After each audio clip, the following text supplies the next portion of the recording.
Hi, this is Kim, or Adverse Camber 42, beginning my playthrough of Killer Frequency on PlayStation 5. Did I say beginning? I should have said continuing, shouldn't I? Continuing. Because we started this one the other night, and you guys, I think, had about a 50% success rate.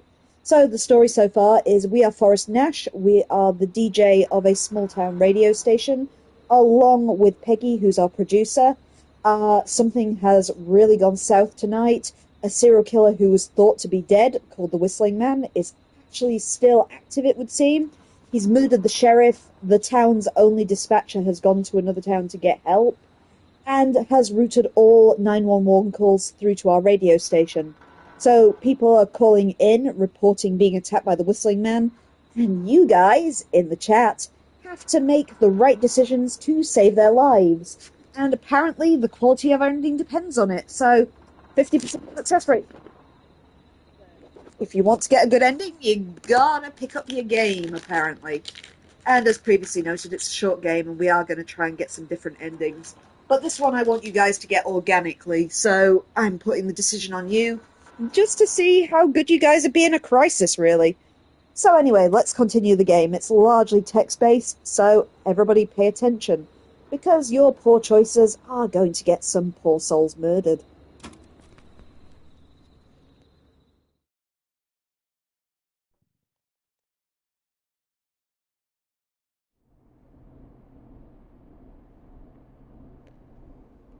Oh, and hi there, Info, by the way. Have a call waiting.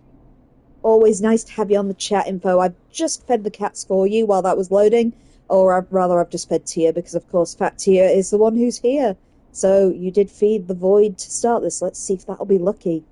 But anyway, Peggy says there's a call waiting. Let's go. Hello, caller. You're live on the stream with me, Forrest Nash.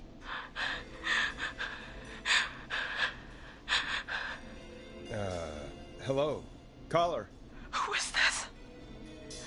I need the police. I'm Forrest Nash. I'm standing in for 911 tonight. What's wrong? There's a guy hunting me and my friends. I think he's killed some of them already.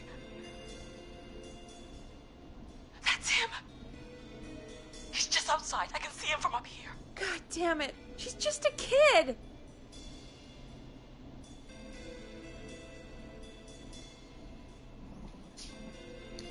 Okay, guys, let's see. What should we do? Let's go with... Where are you to begin with? Where are you? Are you somewhere safe? Oh my god, oh my god. Stay with me, kid. Focus. I can't do this. Yes, you can. Focus.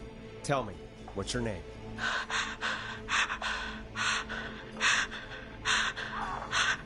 Sweetie, you can do it. What's your name?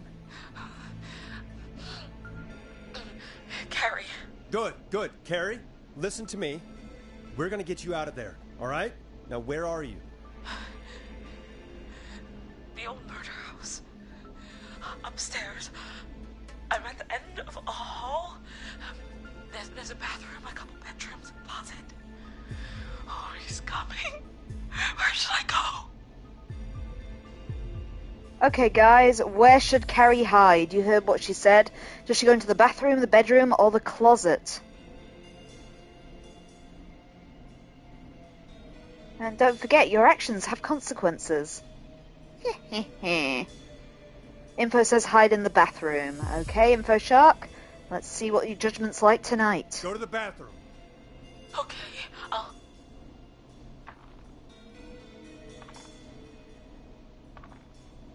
He's here. He's here. He's gonna kill me. Forrest, I don't think we can... Run!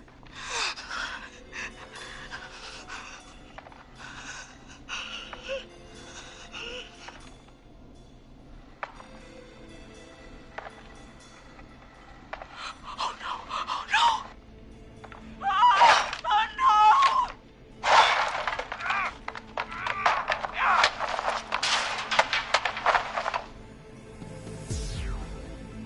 Forrest! You should have seen your face! What? What? What? Are Are you kidding me? Okay, what the hell is going on here? Oh, who's on the phone, Carrie? The cops? It's just a joke, jeez. Wait, isn't that... Jimmy, that wasn't funny, you sicko! Of course I called the cops, but some guy just answered instead. What guy? Forrest Nash, what the hell are you all doing? It's prank night, old man.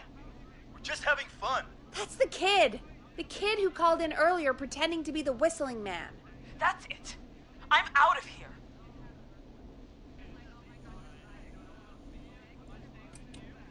Jimmy, everyone, it's really not safe to be out. Please, go home. And waste whistling night? No way. That little idiot. Whistling night? It's a stupid tradition. Especially stupid since that one kid died back in... Would you take off that stupid mask if it's hard to breathe? Who's under there anyway? Is that you, Seth? Idiot. Seth is right next to you. That's, wait. Oh no. Who are you? Oh no, man.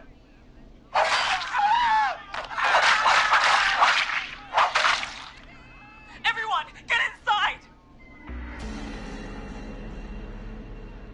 Everyone, run! You two, barricade the door. Scott, Heather, you barricade the back. As long as he's out there and we're in here, we're safe, right? You bought time, but not much. Forrest, we have to... Heather, I already called the cops. Forrest picked up. He's the best we're gonna get. Who is with you, Carrie? My friend, we drove out to the old murder house and... Of course! The van! Who's got the keys? Jimmy had them. Jimmy.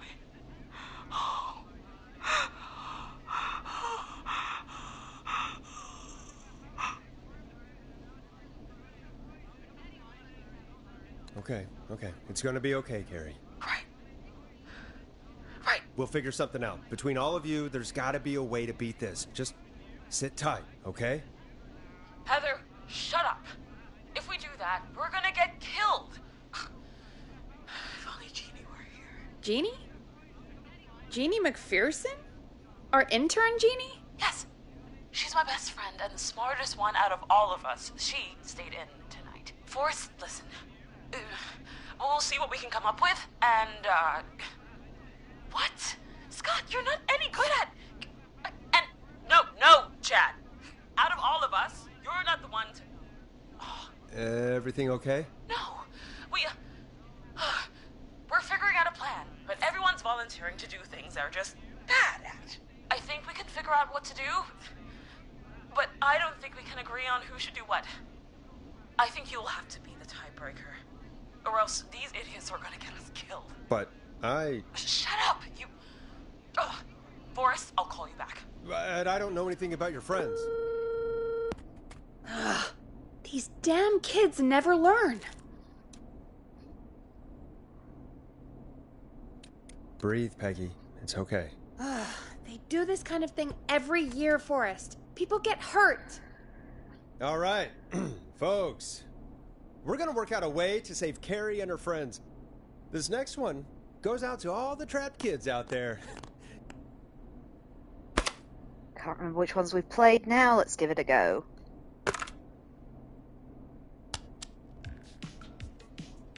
You'll like this next song. Peggy, you mentioned something about their friend working here? An intern? Yeah, Jeannie. Seems a nice enough girl, but a bit head in the clouds, you know? Not sure why we took on an intern. We really didn't have the office space for one. Poor thing got tucked away in a dark corner somewhere downstairs, I heard. All right, I'll go see if I can find her desk. Hopefully she has something we can use. Okay, I'm pretty sure she's the one who Peggy kind said of her sits in the desk doorway. is downstairs. There's like the desk with the good luck on your new job card on it. It's kind of round the corner in the lobby here. So let's go see. Jeez, they really tucked Jeannie away. So let's see what she got. She's got some... Axe Me Again. What other videos? Let's see. Axe 2, the final decapitation. I think I'm starting to see a pattern. So I'm guessing that one over there is Axe, yeah. We looked at a good luck card before, which I thought was Forrest, but apparently not. There's a book called Scare the Creepy Hour. Oh, of course, there was the friendship test thing. That might have something to do with her friendship group, then. What else has she got here? Let's have a look. A lot of, like, rock music pictures. I guess rock on. What's that one? A camera in the woods alone? Friendship quiz. This might work. Okay, so let's see what we've got. We'll read it while we're down here and safe, just because you guys will likely have to use it shortly. So part 1, Jean and Carrie's friendship quiz. Most likely to peak Mount Everest, Hot David, Kyle, or Heather? Heather's won that one. Okay, so Heather is most likely to peak Mount Everest. Most likely to win the award for worst poker face, Cynthia. Most likely to end up in prison, Seth. Most likely to escape prison, Jennifer. Most likely to become an Olympic athlete, between Hot David and Heather. Most likely to pass their driving test without any errors, Jimmy. That one feels relevant. Most likely to win an Oscar, either Lisa or Tammy. Most likely to beat everyone at go-karting, Scott.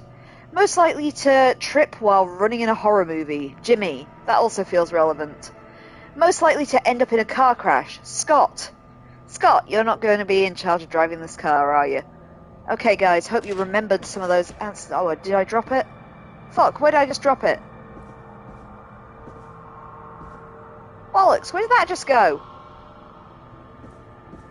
Okay, I managed to fling it somewhere. How the hell? Where's it gone?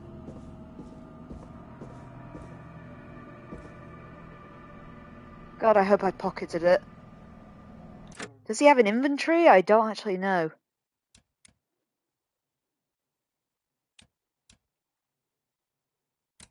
Let's try reset.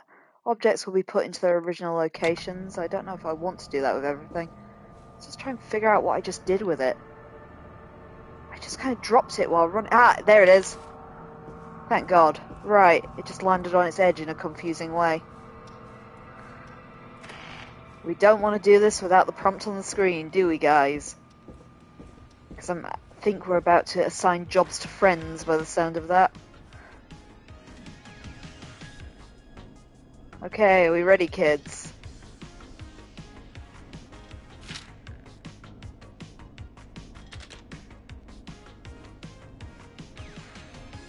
I keep it in my hands for safekeeping.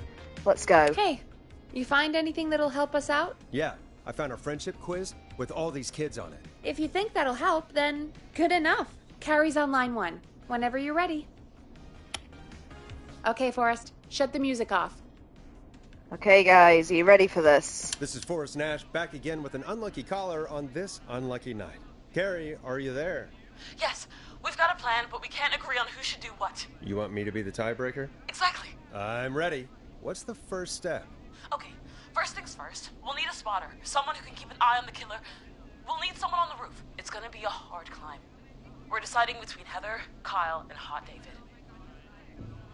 Okay, guys.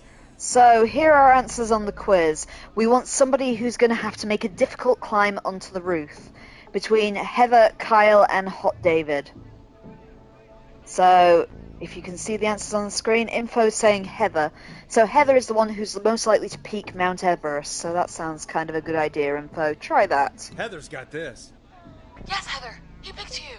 Now please, stop talking about all your cheerleading trophies. Part 2. The Whistling Man padlocked the gate back to the road. Before we drive out of here, we need someone to pick the lock. Seth, Jennifer, and Scott all want to do it. Okay, Seth, Jennifer, and Scott all want to pick a lock. So we've had Everest.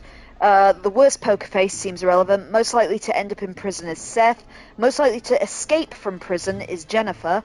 Most likely to become an Olympic athlete is David. What's on the back? Pass the driving test. Info's already saying Jennifer. Okay, you guys are the boss. Let's just make sure I pick the right one this time. Jennifer. Jesus, Jennifer, you carry a bump key? Why didn't you say so earlier? Anyway, that brings us to part 3. Getting the van keys.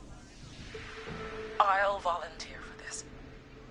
I don't know Jimmy as well as you guys, so it'll probably be easier that way. Then is part 4. This is a very detailed plan. I'm impressed. Yeah, it's weirdly easier to think when you're about to die. You're doing great. What's the next part? Part 4, we need someone to lead the whistling man away. We need a fast runner. For this one, we're trying to decide between... Who was it again? David, Cynthia, and Scott. Okay, fast runner, David, Cynthia, and Scott. So we've got most likely to be an Olympic athlete there at the bottom. That might be relevant. Let's check the back. Most likely to trip while running. That also feels relevant.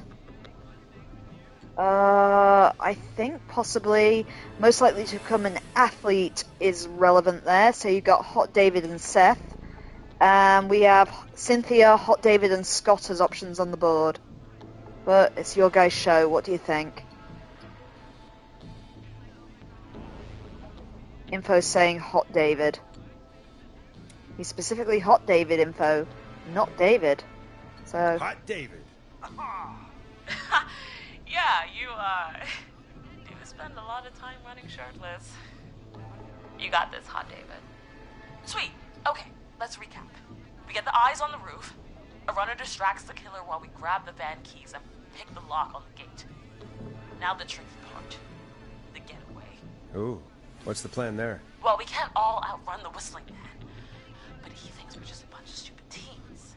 So, let's use that against him. Part 5. We trick the killer into a trap. Someone can pretend to be injured.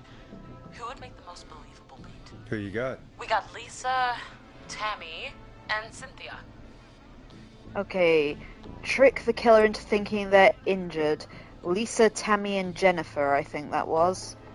Did you say that? No, Tammy, Lisa, and Cynthia. So what we got? Most likely to end up in prison, escape prison, become an Olympic athlete, pass their driving test without errors, win an Oscar, maybe, beat everyone at go-karting, trip while running in a horror movie, or end up in a car crash. So again, our people are Tammy, Lisa, and Cynthia.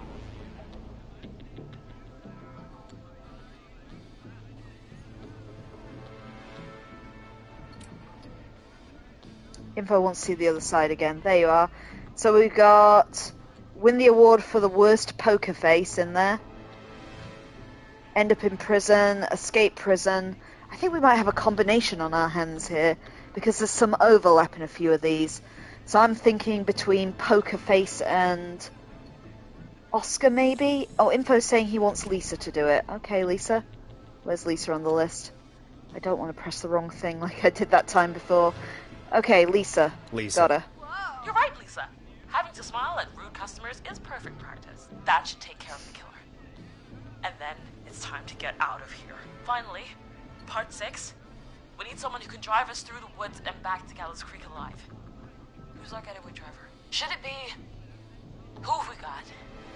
Chad, Scott, Cynthia, whatever. Forrest, you know what to do. Okay, Jimmy's already dead. He would have been my pick. But what else we got? Beat everyone at go-karting. Maybe you've got... Who have we got left? Scott, Cynthia, and Chad. I don't know. Scott's most likely to end up in a car crash info. At the bottom there. And Cynthia's also kind of likely.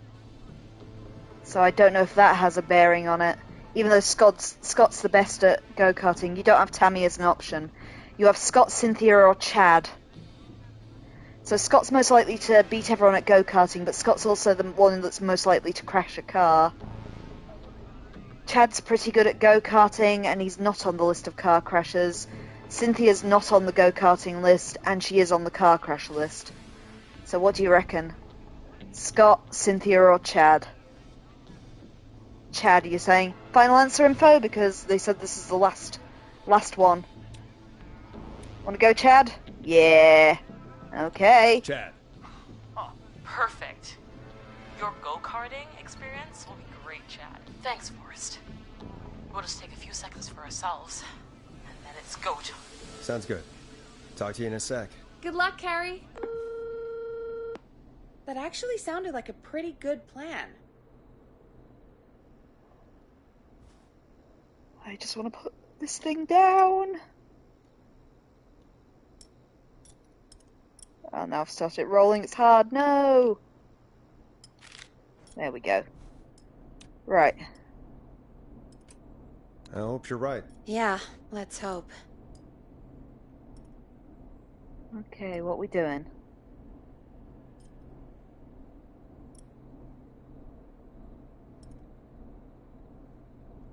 Oh, the kids are back already. Line 1 again.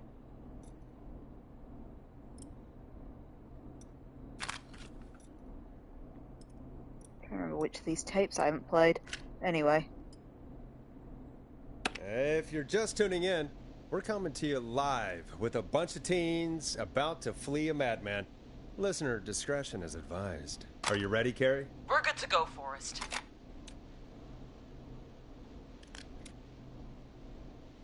Good luck.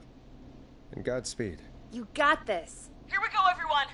Spotter, to the roof. Go, Heather. She's off and away. All right, Renner. Get ready. Wait for the spotter's signal. Spotter says go.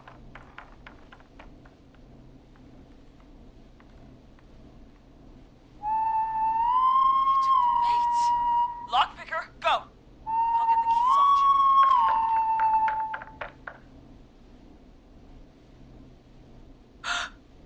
Oh, Jimmy. Oh, his face is... The keys, Carrie. You need to get the van keys. His face is lying next to him, Forrest. He got cut. Oh, God. Focus. Breathe. Right. Right. The van keys. Got him. It's... Jennifer got the gate unlocked. And Hot David should be back any second. Perfect. It's working. I can't believe it's actually working. You're doing great. Focus. You got this. We got this. Next step, trap the killer. All right. Wait. Get into position. Everybody else, hide.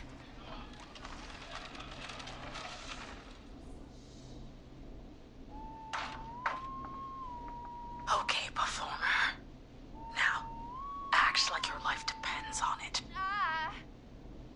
Oh. There he is. He's buying it.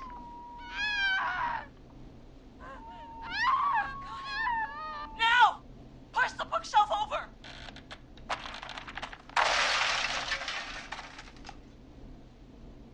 Oh my God! He went through the floor!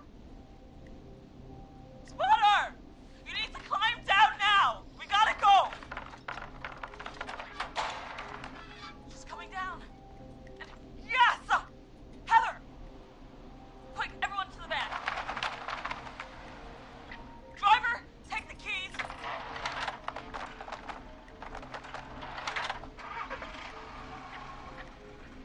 The damn gate swung shut.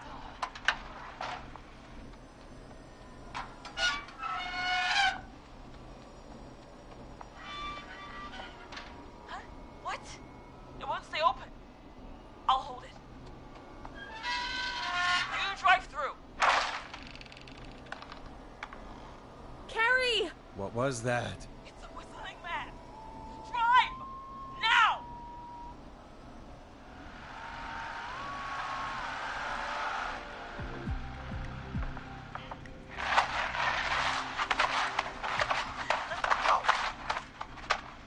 Let me go! Let go!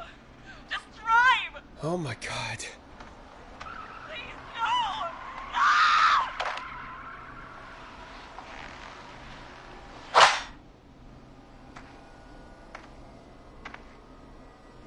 Carrie?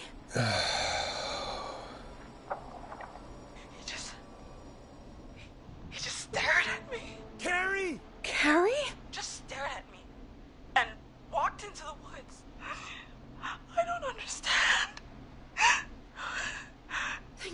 glad you're okay. Can you get somewhere safe? I can make it home. Thank you both for helping. If you hadn't, It was your plan, Carrie, and it was a great plan.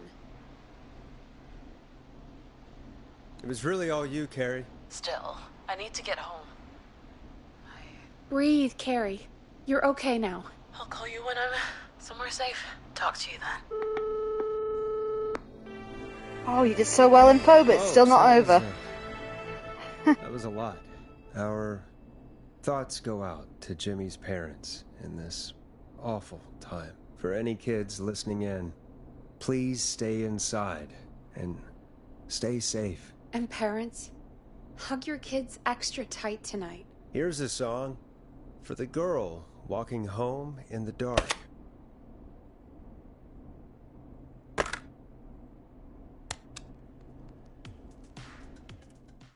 Trophy, Not So Stupid Teens. Sounds like you got that one, Info. Hey, we had a call come in. Oh, we got another call. Forrest Nash here. Listeners, we've got another caller live on 189.16, The Scream. What's on your mind, caller? Hey, Forrest. I just wanted to phone in and say that I think I speak for everyone when I say that you're providing a real service for Gallows Creek tonight. It's cool what you're doing, man. Well, I'm just doing my job, friend. Anyway, tell me about yourself. What's your name? Are you keeping safe tonight? Yeah, man, I'm good, thanks. I'm at my roller rink, trying to get everything ready for the Harvest Festival tomorrow. I had a guy from Starling Security here earlier installing the Starling 4000 system, so I'm a little behind. As for my name, my friends call me Roller Ricky, and I now consider you a friend, my man. We're friends now, huh? Well, that's kind of you to say.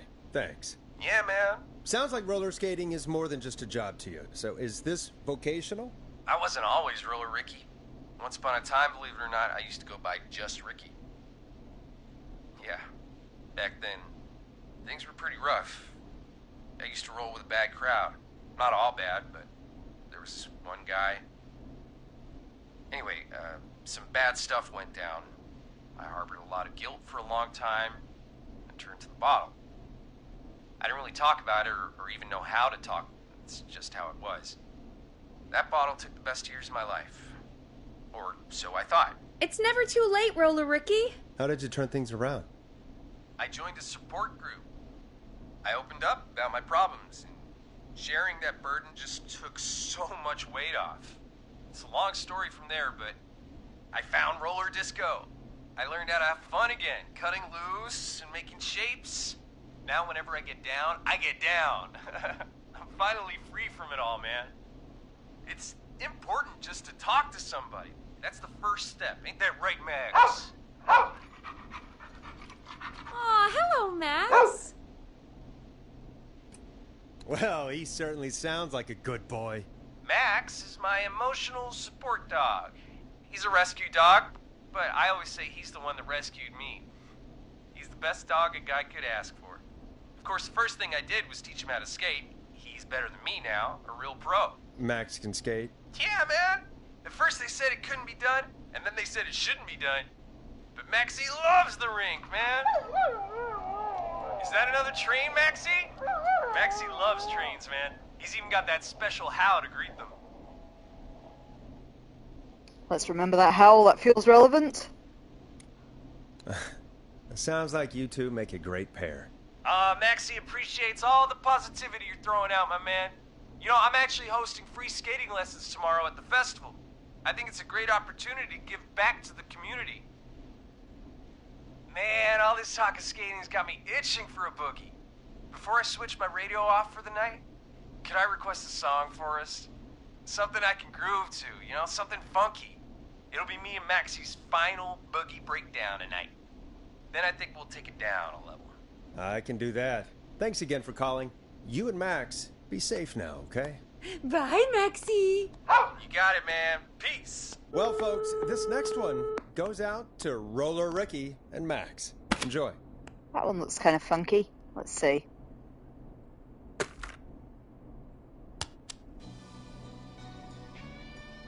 Hope you enjoy this one as much as I do.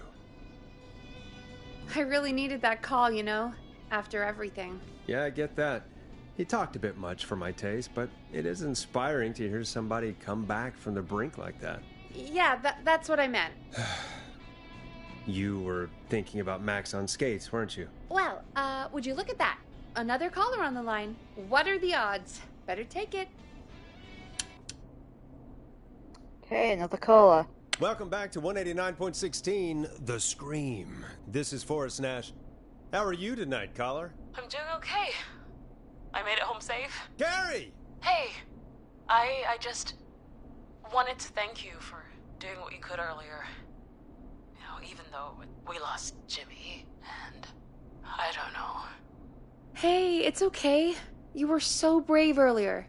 You're safe now. I wanted to ask you why. Why he didn't. Why am I. Why what, Carrie? Why did he spare me? After what he did. Why let me go?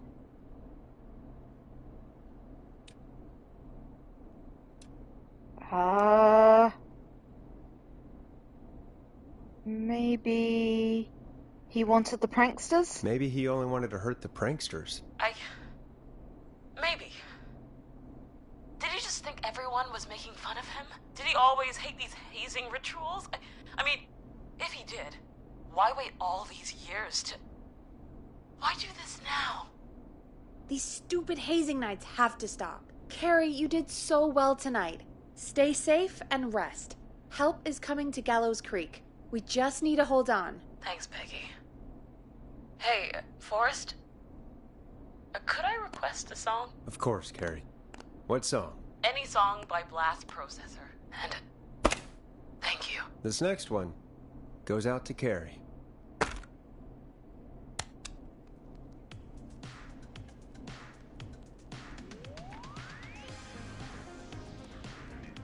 You know, what Carrie just said has really got me thinking. About what? The whistling man left her alone. Why? There must be a reason. When it comes to masked whistling killers, I don't think a reason is a key part of their process. Well, it's something to consider. I need to take a break. If you want to stretch your legs, now's the time. Just hit the Peggy button when you want to get back on air. Okay, I'm not sure why I'd want to go outside, but let's just head out in case anything's changed.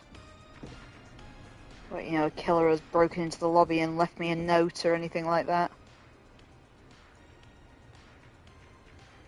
What's that? Oh, it's just the shelf. I do want to know if I've missed anything, like, you know, if there's any more records or anything hanging around. I'm not sure we've opened those drawers, actually. Let's try. Nothing in them, anyway. I think there are a couple of doors we haven't unlocked yet. I'm not getting in there tonight. Well, nothing there.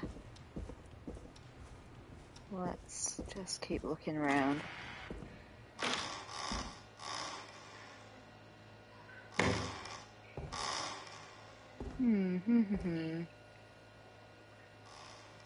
Is that like a drinks bottle by the toilet? Ugh, man is evil.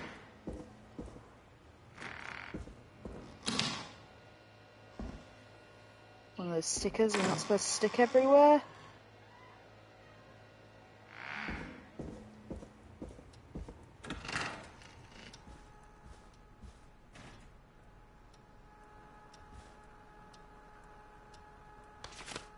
Is that the plan? I think that was just the plan of the office when we were trying to save Maurice last time.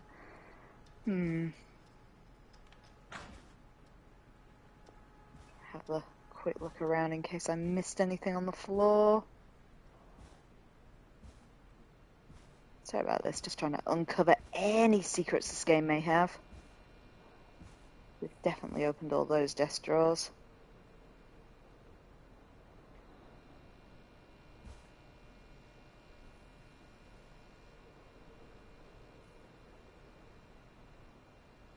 Yep, we looked at all those things on that desk.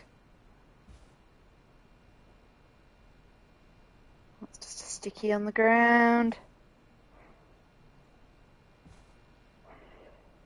Usually if it's something worth reading, it pops up on the screen, so there's not any of that.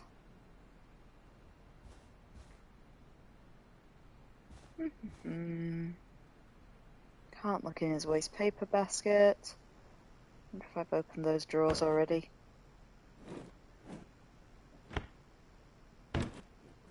Yep, nothing in there.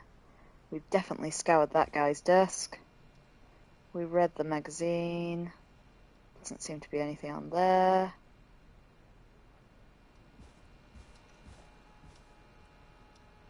There doesn't seem to be anything under this desk. Okay. I'm confident we've had a good search in the office now. Let's just go downstairs and make sure nothing's changed. I don't think I can get up onto the roof. I'm pretty sure I've checked that already. Yep. Yeah, it's because we've had things pushed through the door and stuff throughout the course of the game. There's nothing there. We checked her whole little area before. And the corkboard. Whoa, what's that thing? Is it a moth? Oh, a little moth's got in. Now I'm concerned how the moth got in, you know. Okay, can't mess with the TV. That was kind of cool. Nothing over there. Just cups under the sink. That makes sense.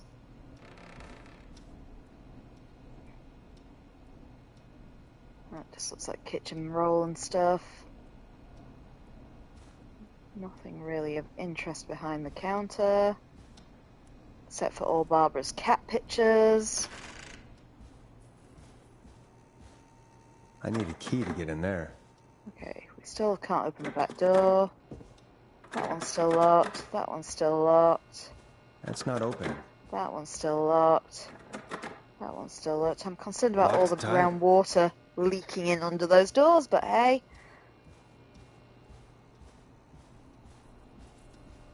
That's the supply closet, I seem to remember. There's nothing behind the door. And this one's the kitchenette. Where again, we had a good rummage before. I don't remember really seeing anything of interest in here though.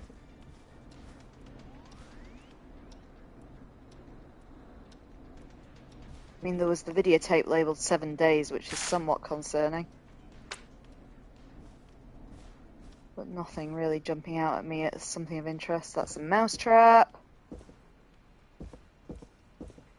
We got the pizza box out the bin before.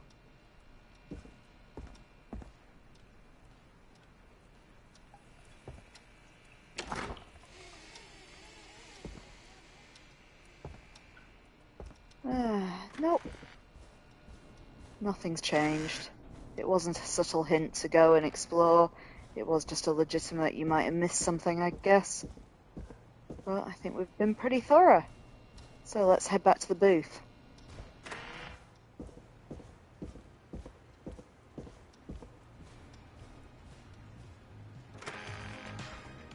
Okay, Peggy, we're ready. Next murder. Let's get going, Peggy. Alrighty, we could run another segment, or... Scratch that, Forrest. We have a caller. You're through to 189.16, The Scream. What's your emergency? Hello again, Forrest. Oh, that call with the teens was awful. Those poor kids. Still, I'm glad the girl didn't get hurt. Thanks for your concern. Are you in trouble? What's on your mind? I wanted to ask you again to play my song, Forrest. You said you were going to play it, but you didn't. Your name was Dawn, right? What, Peggy? Yes. Oh, well remembered. My name is Dawn, and I wanted to ask you again to play my tune, Forrest. Long Ride Home? You know, the one that Peggy said she threw outside the window?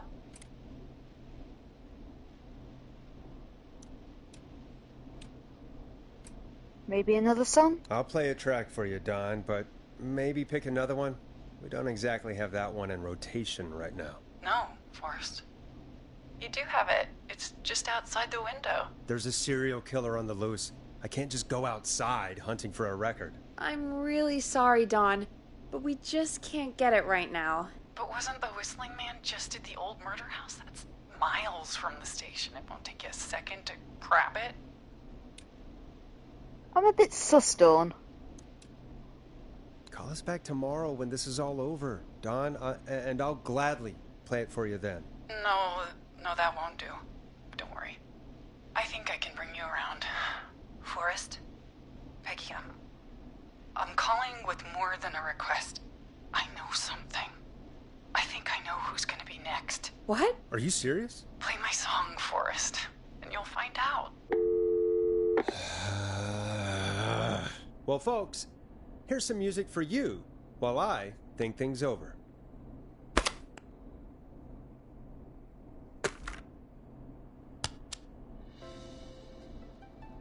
You're gonna love this next track.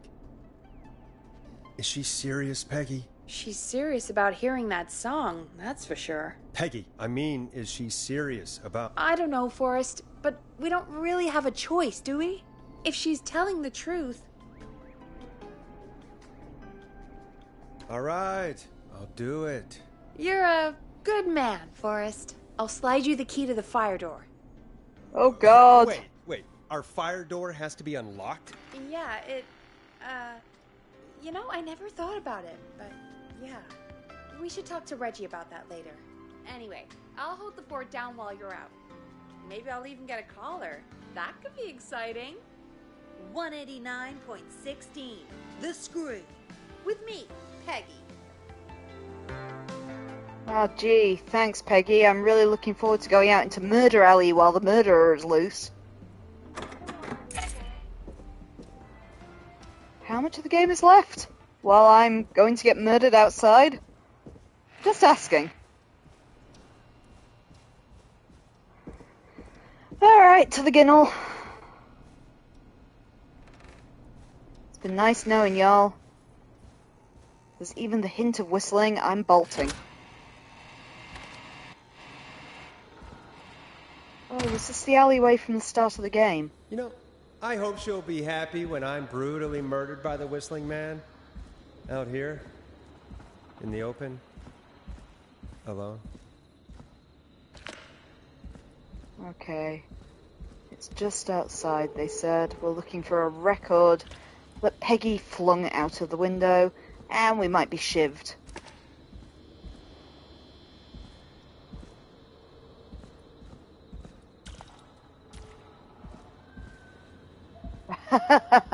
Do we have to see someone walk past the end there? Okay, that looks about right. Here it is. Long ride home.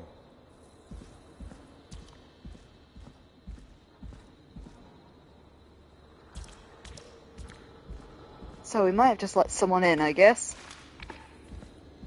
Of course. It locks behind me.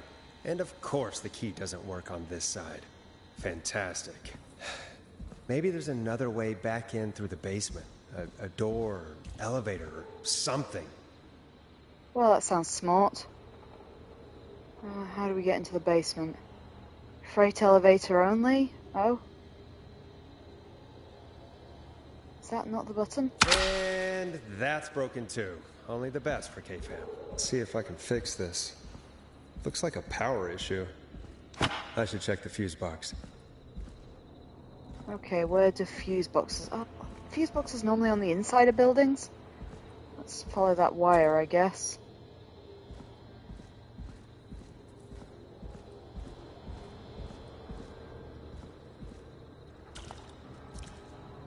Oh, I'm going to die, aren't I? Where did that wire go? It's still going. Fuse box, there.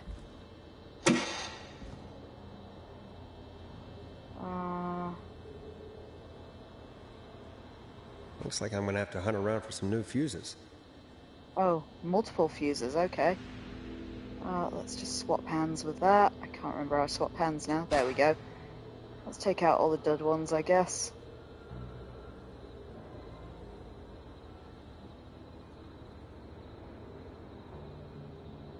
Oh, that's a good one, I guess. Is there a thing that tells me how to do anything? No. There's one. Now I want to put down the dud. Put down the dud, Forrest. Is there anywhere I can just dump it? There. Right, we're looking for 2 more fuses in Creepy Murder Alley. As previously noted, it's been nice knowing you all. I think that's one. Oh, they've all got different numbers on them. I might have to reshuffle some fuses in a second.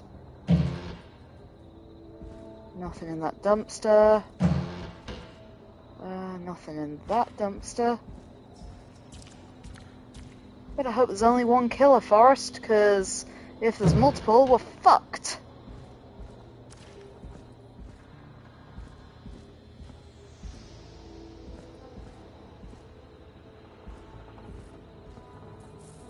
It's nothing like finding one fuse at night. Okay, I'm still missing... Jesus Christ, that made me jump. Alright, there's my last fuse. Oh, but there's another one there. Oh my god! What fuses do I actually need? Okay, there's a green one over there if we need to come back and get it. I don't have enough hands, because apparently he can't tuck a fuse under his arm.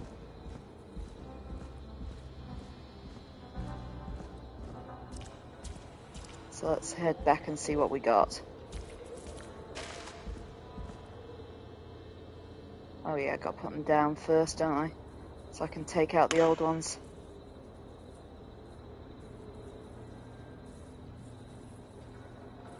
Right, put 2 down. Let's rip out the bad. I mean, they all look green there, but I don't know if that's anything to go by.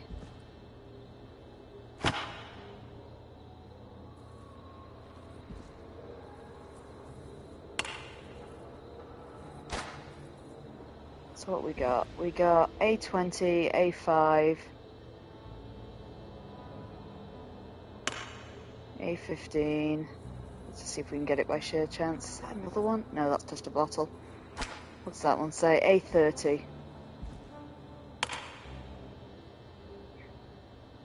Bingo! Trophy, let me in. That sounded ominous.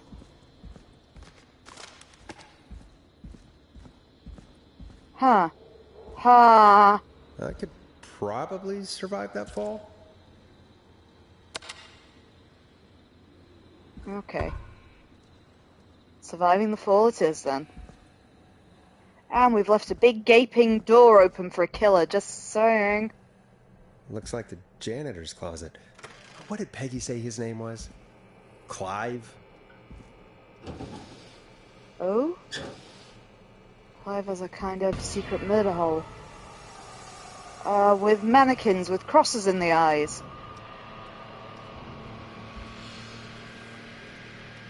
I do not like this. What the hell? Peggy is not going to believe this. Clive has a suspect board in the basement. Call for help. Donations to help Chuck Brody.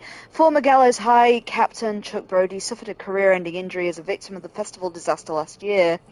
To help him on his road to recovery, we are buying some lottery tickets to hopefully get lucky and get back on his feet again. Gallows reporter, the festival disaster, so he's obsessed with whatever happened to Chuck. Flu for thought. Local doctor recommends all locals get their flu shot ASAP. Alright, this doesn't all make sense. Staff surge at power station? Why has he got such weird things? Okay, who's circled? Keith Walker, Marie Campbell, Stanley King, Kim Walker, Rebecca Allen, Ant Williams, Billy Price, and Chuck Brody. We haven't heard any of those names yet, except Chuck, I think. A bunch of places. More things about Gallows Creek Game Day. Something about a crime syndicate impounded. Okay. Marriage announcement? Who is it? Kim Walker and Peter Stein. They were on the list on the other side. Beep beep, look out. 5 dead, 16 injured after brakes fail on bus.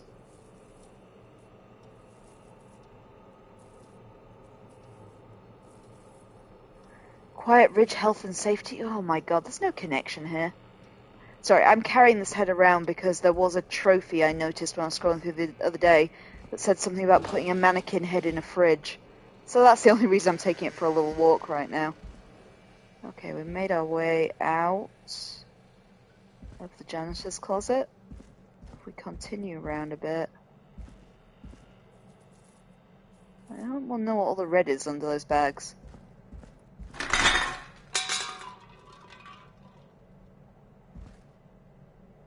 Yeah, not gonna look. I wonder how the show's going. Okay, that door's locked. That door is openable. I can't see anything inside it. God, please let this be the last locked door.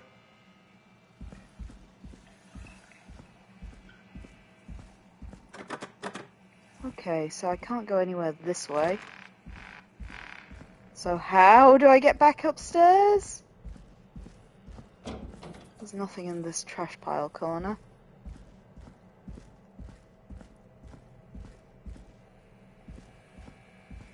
That was the freight elevator, which we've disconcertingly left open. Maybe there was something else in the creepy room. Is there another way up?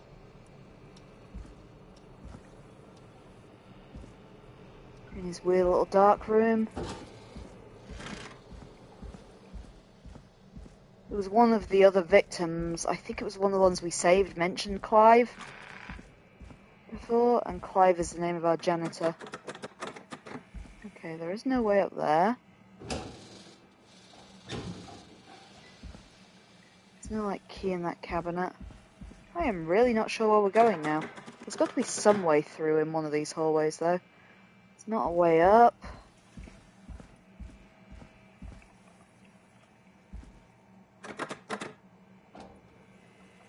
Rattling that door sure ain't helping me. Okay, was there anything else in here I missed? Let's try and put my mannequin head in my other hand for now, so I've got my grabby hand free.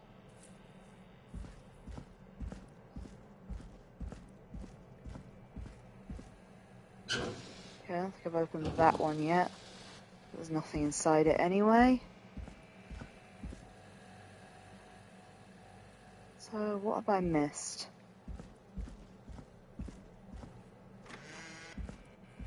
What have I missed? Oh god, how do we get back into the station?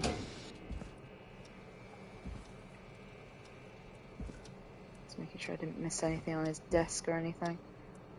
Oh, a key! Aha! There's the beautiful key. I should be able to get back to the studio now. I like the creepy mannequin under his desk there.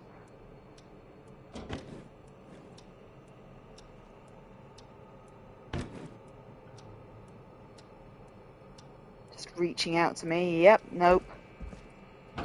Okay, prepare for any creepy jump scares outside.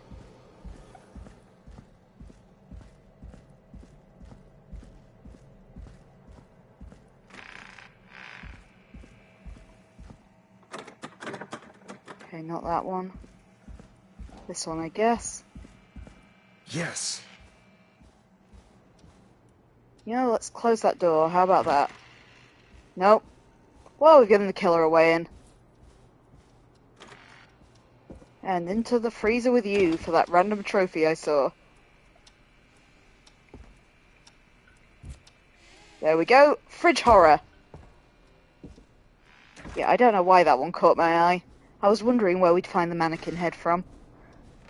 So let's hope we don't go up there and find that Peggy's been murdered. Well, at least we got Dawn's song, so she does know something. Let's just see. Yeah, she's fine.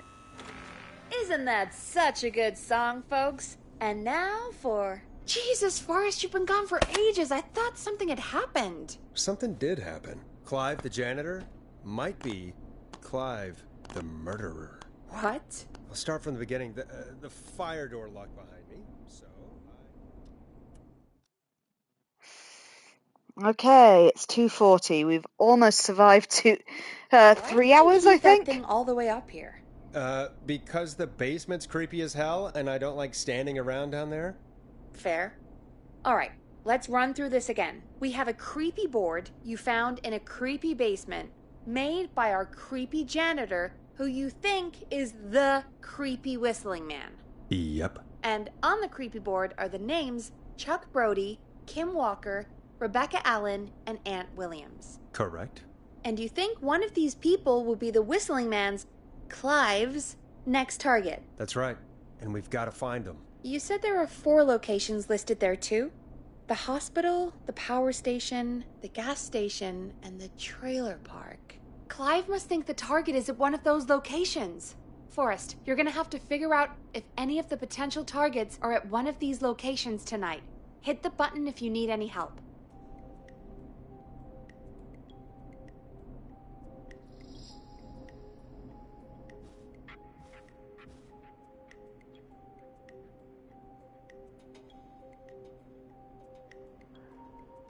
Okay, I'm not sure how we're meant to figure this out, but it appears that we've got a board up here now.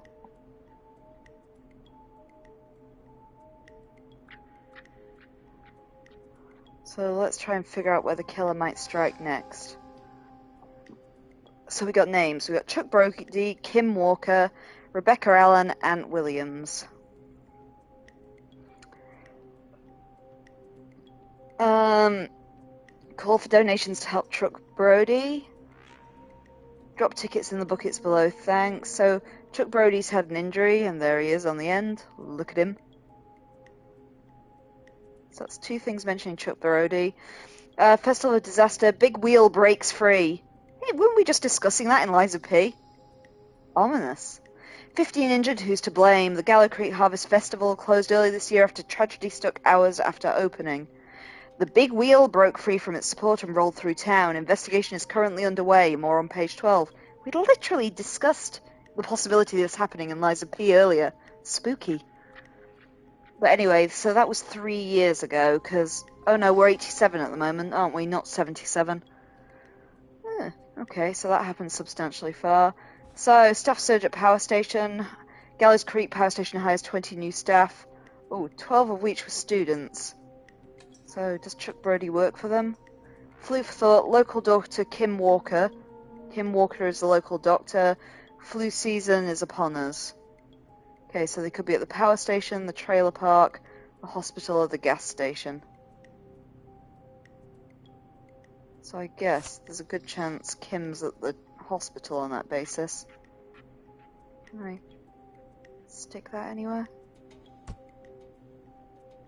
Okay, what else have I got?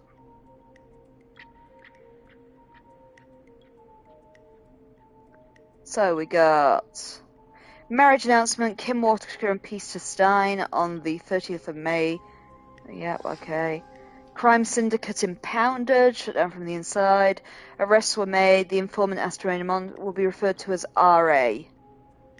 So that's Rebecca Allen, isn't it? So Rebecca Allen's responsible for that. What else we got? Well, we'll put the marriage announcement next to Kim because we know it's one of hers.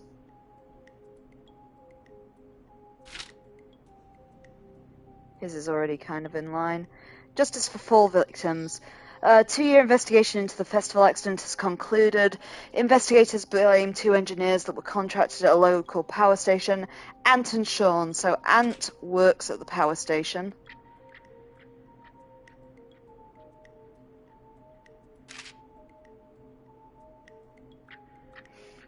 Ant, Jr. and Sean were distracted talking about horror movies when assembling the big wheel.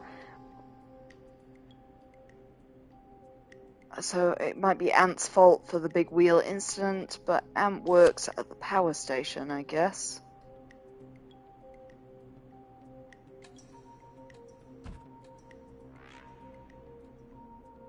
Beep beep. Beep beep, Richie. Beep beep, look out, tragedy.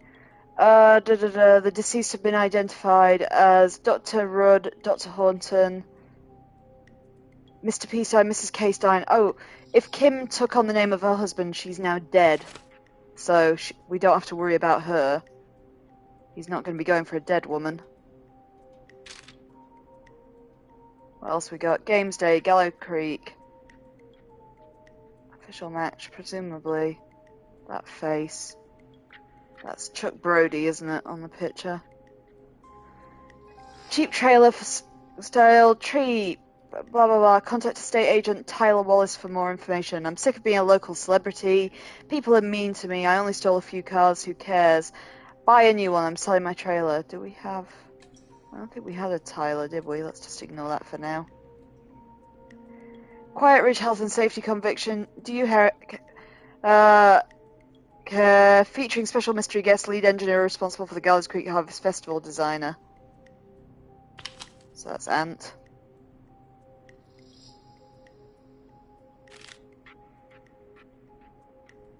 We have local legend takes Manhattan. Infamous author of telebook Diary of a Car Thief moves to Cherokee. She stole our cars and then she stole our time and money, said the reviewer. She. So if Kim's dead, that's likely to be Rebecca.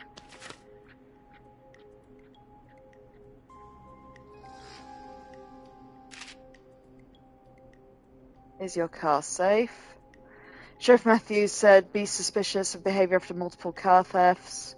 The killer will be topped. 24-hour gas station bought by local ex-lottery winner. Christine's Gas and Repair has been sold to a man who won the lottery. Oh, there was the thing about Chuck Brody's lottery tickets. So he won the lottery. He's bought the gas station. Chuck's at the gas station. Oh, and I guess if Rebecca Allen is the car thief, she's the one selling her trailer.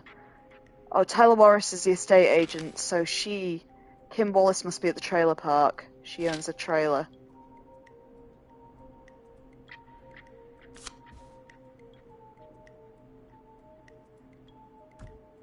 So now we've just got to figure out who the killer's next victim will be.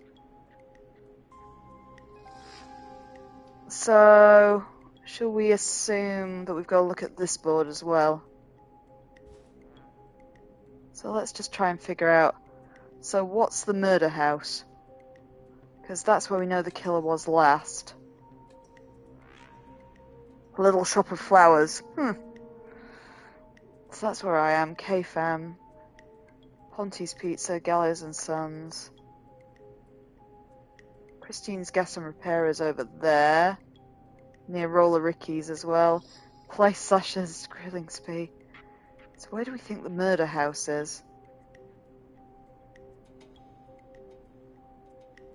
I was just thinking for the likelihood of a killer getting somewhere. So I can't see the trailer park on the map anywhere, so... If they're far out, are they safe?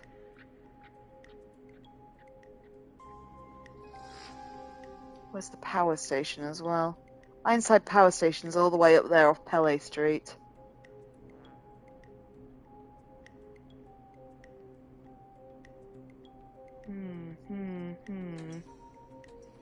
So if the murder house is just a regular house, the gas station's the closest to it, and we don't need to worry about Kim because she's dead. Or have any of the other ones moved away? Because we know Trailer Park Lady was trying to move. Trailer for sale cheap. She was selling her trailer last year. She just wants to get out of here. Please buy it. So I'm guessing she might have left the area too. So what about Ant Guy?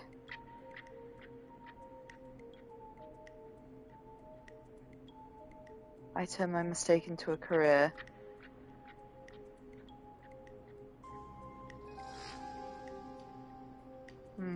Ant might still be at the power station. My feeling is maybe Chuck, just on the basis of we know Chuck's still in town and he's kind of central. So to places we know the killer's been before, we know he can get to him there. Plus, I'm going on the basis of I think the killer was just in my alleyway with me. But hey, where's the power station? And is anybody really going to be working at the power station at night while the gas station is 24-hour? Okay, I'm talking to myself. It's your guys' decision. So what do you think? Kim Walker and Rebecca Allen I think we can rule out because I don't think they're in the town. Our choices between Chuck Brody at the 24-hour gas station or Ant Williams at the power plant. Who do you think the killer might be targeting next?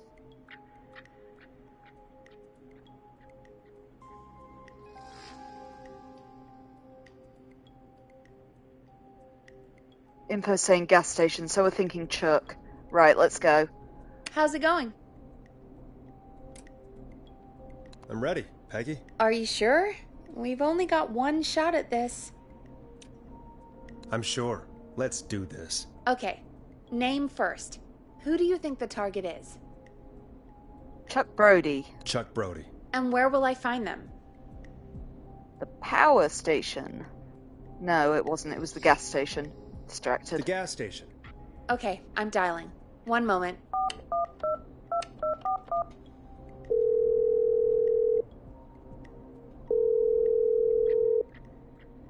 Hello? Chuck Brody! Listen, I know this sounds crazy, but we have reason to believe the Whistling Man is coming for you. You need to get yourself and everyone else out right now. The Whistling Man? Who the hell are you? Who is this? This is Forrest Nash. Listen, the Whistling Man's back. We found a list with your name on it, and... Oh, God. It's today. The year I finally let myself forget.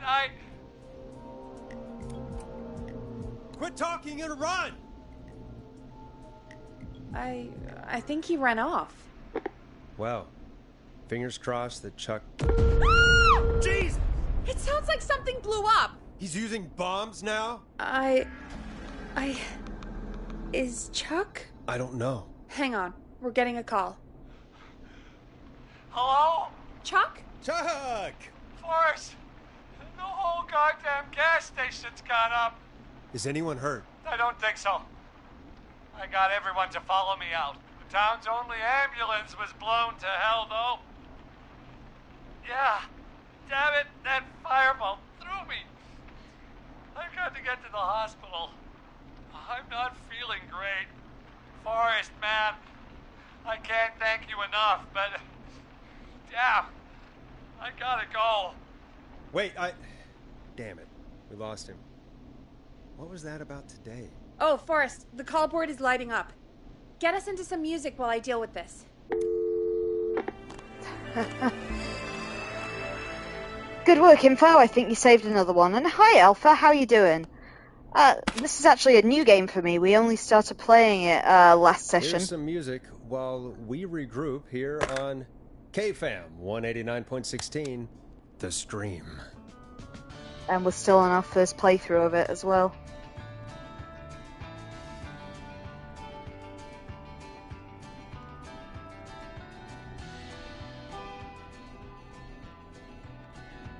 There's gotta be more in the basement to show us who Clive is targeting. And if that's the case, we can get ahead of him. Stop the killings before they can happen. Forrest, we need to go back down. By we, you mean me, right? Yep, like I said, I need to handle all these calls. Maybe start with that creepy mannequin room you mentioned before. I still have a lot of questions about those, by the way. Me too. Okay, guys, you got a trophy there for saving Chuck as well. Well done. So, let's go and explore the creepy murder basement again. No, Alpha, it's not like Silent Hill. This is more a kind of narrative horror game. But I thought I'd put it in there because I beat Silent Hill faster than I thought I would. So, we're playing something creepy now to while away up to the Halloween, the spooky season and all that. But yeah, we are a call dispatcher and there's a serial killer loose in town, so your job is to try and give people good advice when they call in so they don't get murdered. I don't remember which one the basement door was now. It's one of the ones along here. I'm not getting in there tonight. Yeah, we're keeping with the Halloween spirit.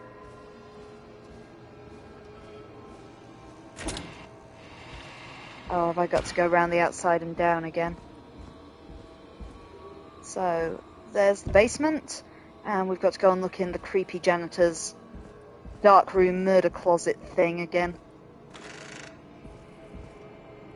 So that was this one. Okay, let's see what we can find. So the mannequins are kind of pointing. So what is it pointing at? A key? Was this always here? I must have missed it when I brought everything upstairs. What key? What's he looking at?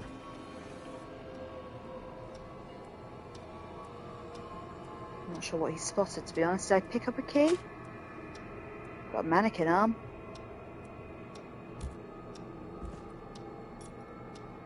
What are those little things that are everywhere?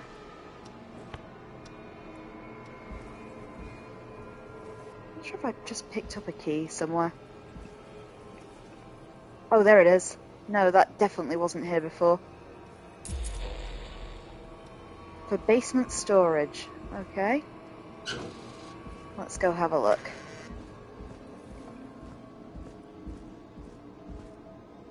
Where do we think basement storage is? It could be in the other area. Oh, there was this door I couldn't open before. Here we are. Hey, Forrest! Peggy, give me some warning before yelling down the intercom. Sorry. Buzz the intercom when you find something and want to discuss it. Cheers, Peggy. Right, we got a map. What else do we have in here? Oh, another tape. Peggy, I've found a tape and a map down here. A map of what? Looks like it might be to somewhere in this storage area. Weird. Well, maybe the tape will give us more information. Give it a play. Do I have a tape player down here? Conveniently, yes. Right. Put in the other hand. Then into there. Where's play? Where's play on that thing? Ah, that side. Gotcha. George Barrow, 1968.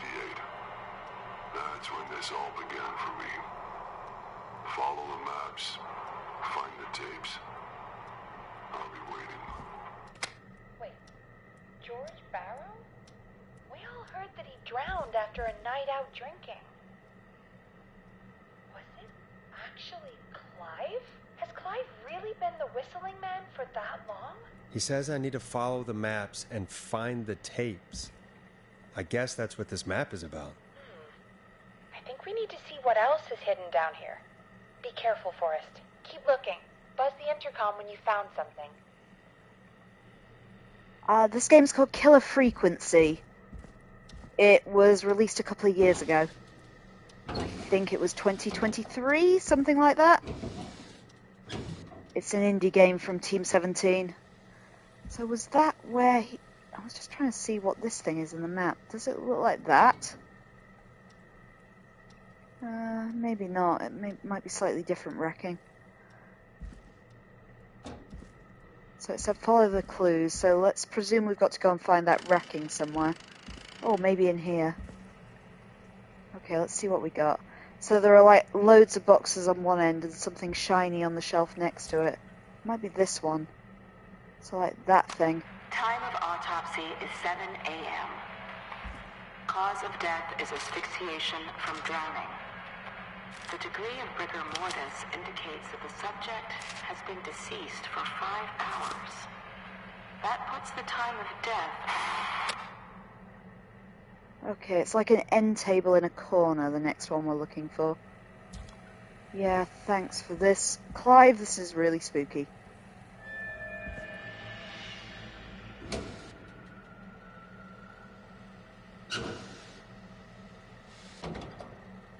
Oh, what we got there? A delivery note. Oh, hard to read. Delivery and installation of... Oh, that alarm system. The one that Ricky's roller rink has. And we have the same one. Yeah, if Ricky's fucked, then so are we. Okay, let's try and find that end table.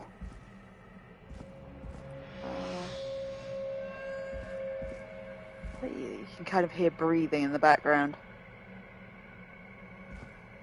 What does the end table even look like? How big is this place?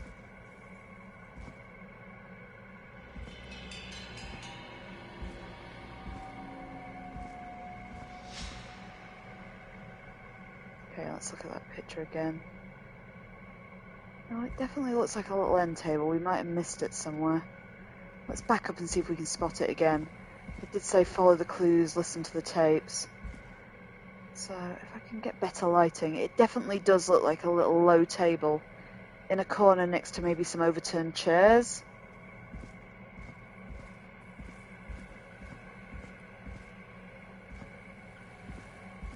props for the game. This is about the spookiest it's been so far. Oh, is that it? Yeah, there's the overturned chair. Okay, that's our next one. Small lacerations to arms, legs, and face, typically obtained by running through foliage. Severe blistering to the feet, as though the deceased had been running without stopping. So we've got a police case number, date of report 3rd of September 1968, prepared by Sheriff Matthews. Detail report. At 4 a.m. a call was received from a jogger, Miss Sandra Sharp, reporting that a body had been found washed up in the reservoir. I drove out to investigate and was able to identify the body at the scene as that of George Barrow. I contacted the coroner's office and the boy's parents. They informed me that they had not seen him since 7 p.m. on the 2nd, so 7 p.m. the day before. So let's have a look. The next tape player is kind of on the bottom of a metal rack with some more electronics above it. So let's try and find that one. Yeah, it's not that metal rack. That's kind of hard to see in here as well. Let's try around this corner. I think that was the place where I had to duck through. Let's try this area.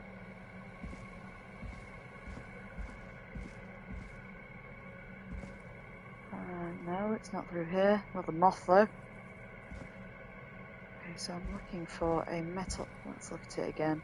A metal rack with, like, some tape players on top of it, or maybe VCRs. What we got? Come on. So, we want to just inspect any metal racking, so it's not that one. It looks a bit like that one, but that's not it.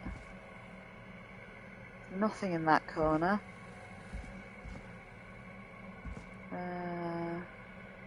It's not here. Oh, here it is. It was just in the dark. That's not helpful. So let's put down that picture first. Pick up the next one and press play. Preliminary toxicology results shows no signs of inebriation.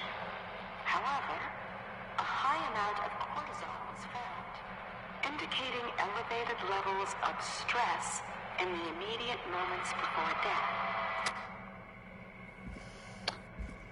Yeah, not spooky at all. Right, so let's assume we're making our way through. I'm kind of looking... There was a metal cabinet. Here it is. Right. Additionally, there appears to be a post-mortem injury to the arm.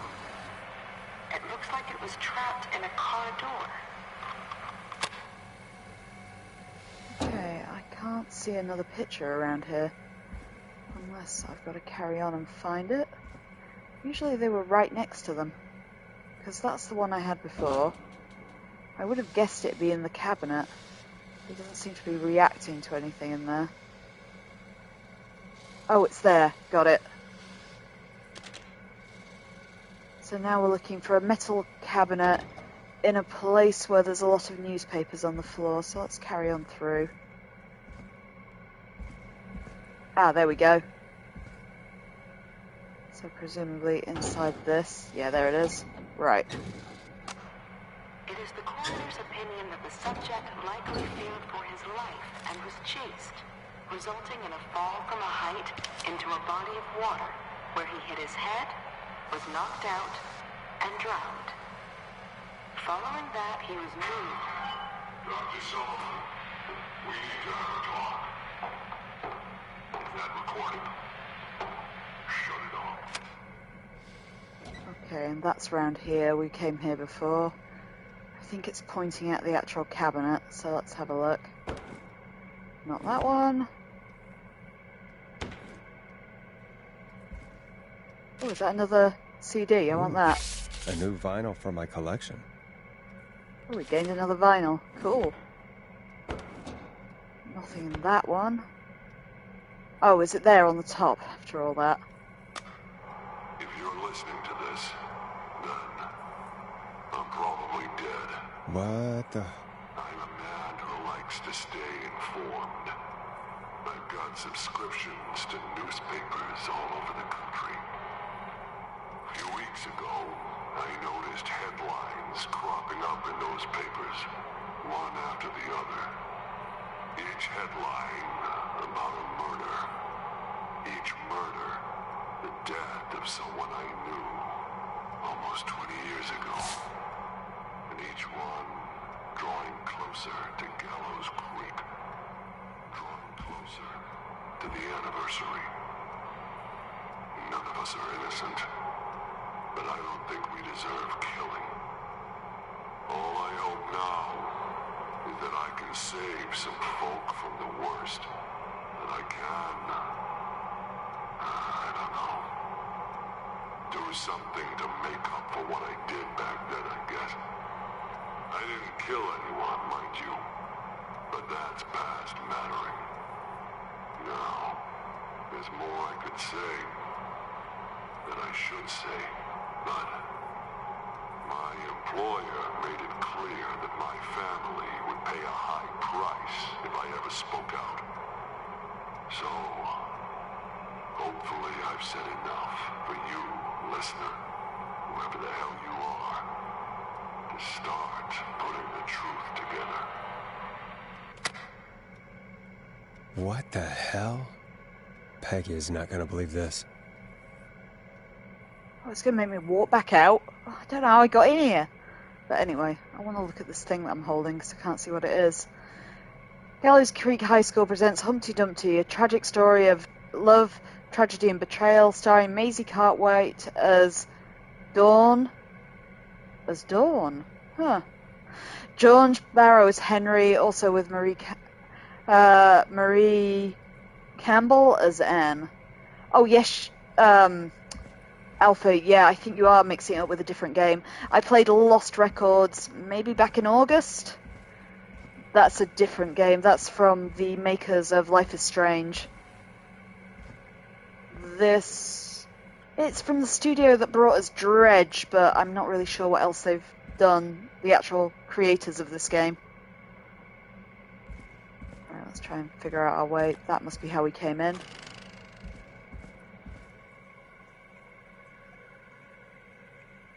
What have you found, Forrest? It's an autopsy tape. Doesn't say for who, but I think it must be for George. Poor George. He was so young. Something's bugging me, Peggy. What do you mean? I swear I recognize the voice of the woman talking on the tape. I just can't place it. Seriously? Do you think you've met her before? I don't know. I mean, I just got here recently. I don't know. Found another tape. It talks more about how George died. What did it say? It sounds like he was running for his life. Sprinting through trees and bushes, getting cut up all over. What would drive someone to do that? I'm not sure yet. There's also a tape about a toxicology report. There were no signs of drinking or that he was on anything. What? But everyone said he went swimming drunk and drowned. It was in the newspaper and everything. I found a tape that introduces a new detail to the story. Post-mortem injury. Apparently, his arm got caught in a car door. A car door? Yeah, after he died. How do you suppose they can tell? How can they tell? I'm a radio producer, not a coroner. In another tape, the coroner comes to the same conclusion as I did. George was running from something. Maybe an animal? Maybe, but then there's this next bit, where the coroner thinks he was moved post-death. Moved the body? How weird. At the end of the tape, someone burst in and demanded the doctor, Dr. Sullivan, to stop recording. Dr. Sullivan? Wait, Virginia Sullivan? She was her caller from earlier. Well, then our caller was involved in a conspiracy around this boy's death. We need to call her back once we finish down here. It looks like she might know something about what's going on. I think I found Clive's last recording. I think Clive might be gone. Gone? I found a confession. Not for any killings, but for playing a part in covering up George's death. He left this behind in case he died. He hoped someone would find it. Do you think the Whistling Man already got him? Possibly. We've had a lot of callers tonight, but maybe not every victim made it to the phone, you know? We don't know how many there really are. Christ, Forrest, that's dark. I know, but Clive said he had read about other murders in other towns, and that the murders were all folks who knew about the incident. And the killings were getting closer to Gallows Creek. He said he wanted to do something good for once. The board in his office. He wasn't tracking people down to kill them. He was tracking them down to save them. Ugh, why didn't he just come out with all of this? He said his employer threatened his family if he spoke out about any of it. His employer?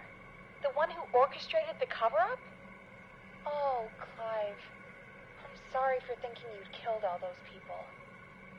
Do you think you found everything? I think so. Forrest, what's going on here? Someone wanted that boy's death to seem like an accident, and they hired Clive to make it look that way. Come back upstairs when you're ready. We need to figure out our next step. Okay, trophy from beyond the grave. Thank God you're back, Forrest. I've been running out of stuff to pad our airtime with. Peggy, you work in radio. Forrest, I'm stressed. I mean, really, how are we supposed to keep a show going with all this happening?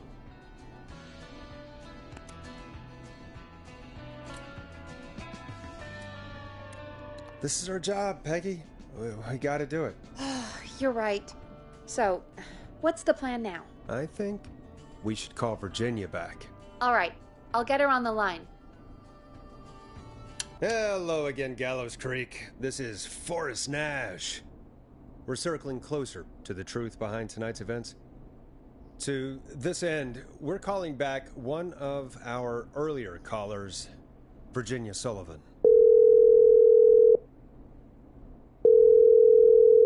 Fredman Plunker here?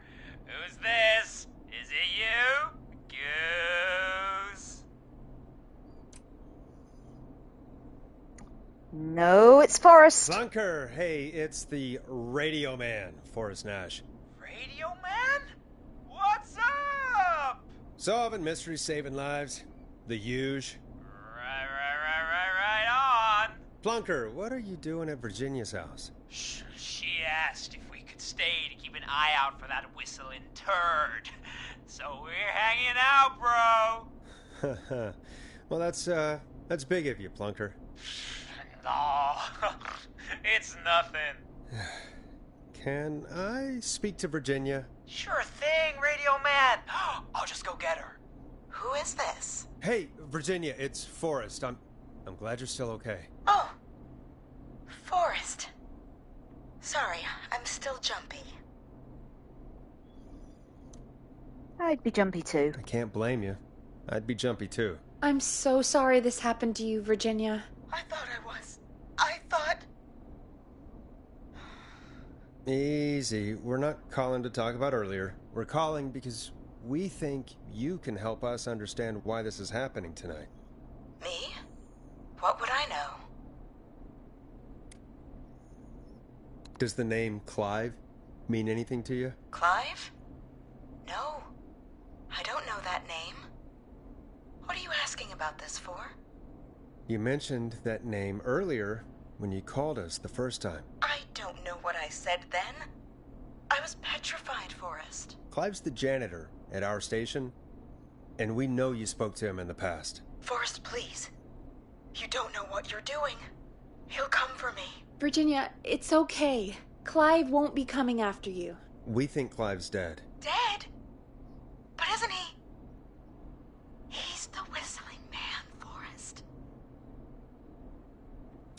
Why are you so certain Clive's the whistling man? Because all those years ago, It's okay, Virginia. He's gone. We found evidence to suggest well... And we found your autopsy reports for George Barrow. How? I saw him destroy them. Well, he didn't. I don't know if he kept them or made copies or what, but we found them. And we know it's related to what's happening tonight, which is why we called you. Why did you stay quiet? All right.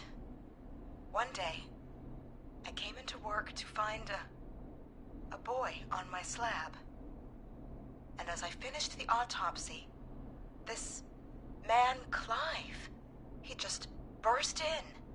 And he started making demands to give over the reports, to falsify what I found.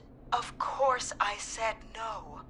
But, well, when someone wants to make you do something, they can use the carrot or the stick. For me, he used both. You see, my sister is sick. She has a chronic condition that's never going away. It's expensive to treat, and it was getting to where I couldn't afford it. And Clive promised me that his employer would pay for my sister's treatment if I did what he said, and that if I ever spoke about this, he'd beat me to within an inch of my life. I don't know why he had me do it, but my sister needed me. You have to understand. She needed me. We understand. Thank you, Virginia. That was brave. God, I just want this nightmare to end. This will help end it, Virginia. Thank you. Stay safe, Virginia.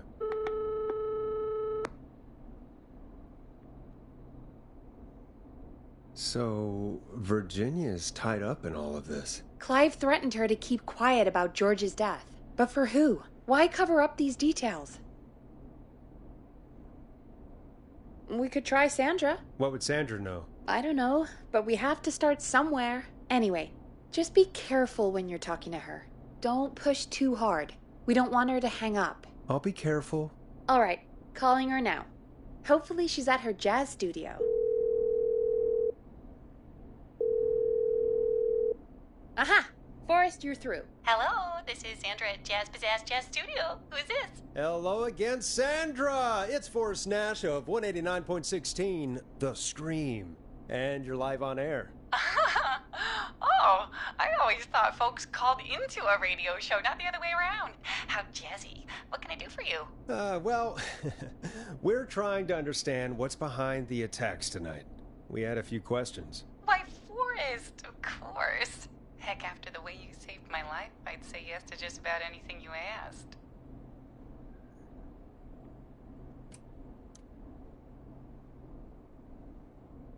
Okay, guys. Peggy said we have to be nice to her and not press her too hard or she'll hang up. What do we reckon then? We're being nice and not pressing her. What option do you guys think we should pick? I've been controlling a while. You make some horrible, horrible decisions and see if we can fuck up together. You want to go right in there at the jugular info?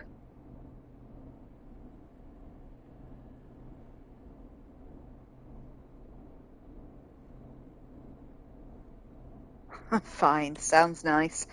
Okay, they did say to be nice and gentle with her. Really? Well, that sounds nice. I might just call you back tomorrow then, too. You got my number. But what about tonight? Is there anything you want to talk about right now? Remember why we called, Forrest. Of course. Do you know why the Whistling Man might have targeted you? Ha! As far as I could tell, he was just a knife-wielding psycho with superhuman cardio. He'd have chased after anybody. Right. Well, we think he might be chasing specific people. People who know about the death of a boy named George. Oh, I don't know anything about that. Sorry.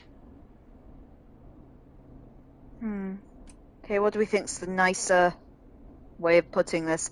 Are you keeping a secret or don't play games?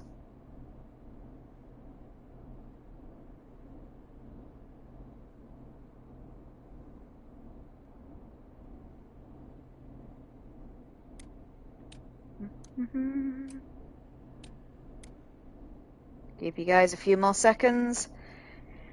If you want to pick, the aim of the game is to make sure she doesn't hang up. That's a lot of fours and S's in that word, but I think info's saying secrets. Have you had to keep quiet about anything? Any secrets you've had to keep? What would I have to keep quiet about? I don't know. I mean, could be that you've seen something or heard something. I never saw anything. even if I did, what would that matter? And it was years ago. Are you okay? Or drop the act?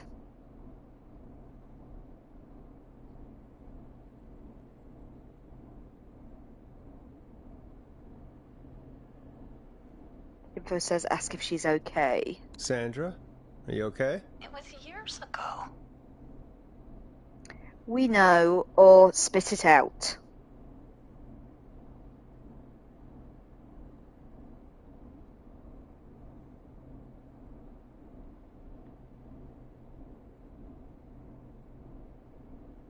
We know. We know, Sandra. You do? You know about? Yes. Of course. This studio is my life. After I found the body in the river, I couldn't lose my studio. Do you understand? Sure, or get on with it. Come on, Info, you're doing really well. Info says sure. Sure. I understand. When the rent just kept going up, he said he'd stop if I just needed to keep quiet. And everything would be okay. Of course. Who was he? Oh, that's low. Come on, Info. What's the nicest answer we can give?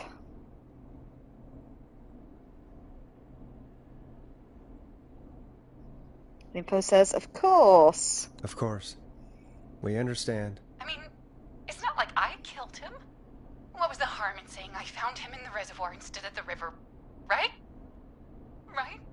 I'm sorry. I can't do this. And she's gone. I don't think that could have gone any better. You truly did great, Forrest. Well, folks, if anyone out there has any thoughts on what's going on tonight, please call in. That's good timing. We've got a call waiting just this second. Okay, good work, Info. You managed to get all the information we could out of Sandra. Let's see if this is someone being murdered. I should take this call. Welcome to 189.16 The Scream, with me, your host, Forrest Nash. Hi, Forrest. I know this is really out of the blue with everything happening tonight, but I wondered if you could send this special birthday message to my uncle. You know what? I'd welcome a change of pace. I'd be glad to. Thank you, Forrest. He's my Uncle Ronnie. His first name's Peter, but he never liked his name. But since he always had salt and pepper hair, even as a kid, can you believe it? Folks always called him Pepper. Thanks for the history lesson. Is there anything besides happy birthday you would like to say to Mr. Pepper? Oh my god damn it! Yes! Tell him he can get the best birthday deals and party packages here at Putney's Pizza. Starting at You son of a bitch! Stop calling us! Sorry, Forrest. Let's just move on. We've already got another caller on the line. This is 189.16 The Scream. I'm Forrest Nash. You're on the air, caller.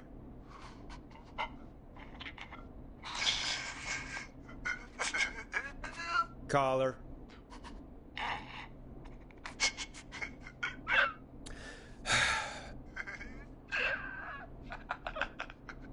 Ponty. Ponty's Pizza always delivers. Come rain or sleet or whistling man, we'll be there.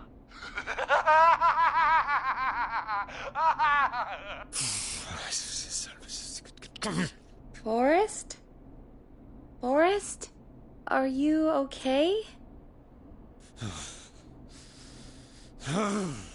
Forrest? I hope the whistling man gets in with his own pizza slicer. Jesus, Forrest? Sorry. That was too much. It's okay. It's been a high-stress night. Don't worry about him anymore, okay? Not for tonight, anyway. I think he's spent for now. We've got another call, whenever you're ready. Folks, don't spend your money at Ponty's Pizza. That's all I'm gonna say about that. Moving along, I'd like to welcome another caller to 189.16 The Scream, with me, Forrest Nash. Who, may I say, is calling? Well, hello again, Forrest. Dawn. Dawn? We played your song, Long Ride Home. Did you hear it? Can you tell us? Never mind that now. First, I'm calling because I need your help. Dawn, we had a deal. Kept my end. Who is the next target? Oh, it's too late for that now. I'll be the judge of that. Oh, fine. Chuck Brody was the next target, but that ship sailed. How did you know it was Chuck? Well, if I tell you, I might just put more people in danger. People are already in danger. This might help. Forrest, I don't have time. I need your help. Do you mean... Yes, he's after me now. You? I think so. He must have heard me on the radio helping you. Helping? You didn't exactly help. Maybe I've been helping more than you know. I was out following a lead, trying to work out who would be next, after Chuck. And what happened? And I started to feel like I was being followed. I came back to my apartment building, but this newfangled security system has me locked out. I need you to help me get inside.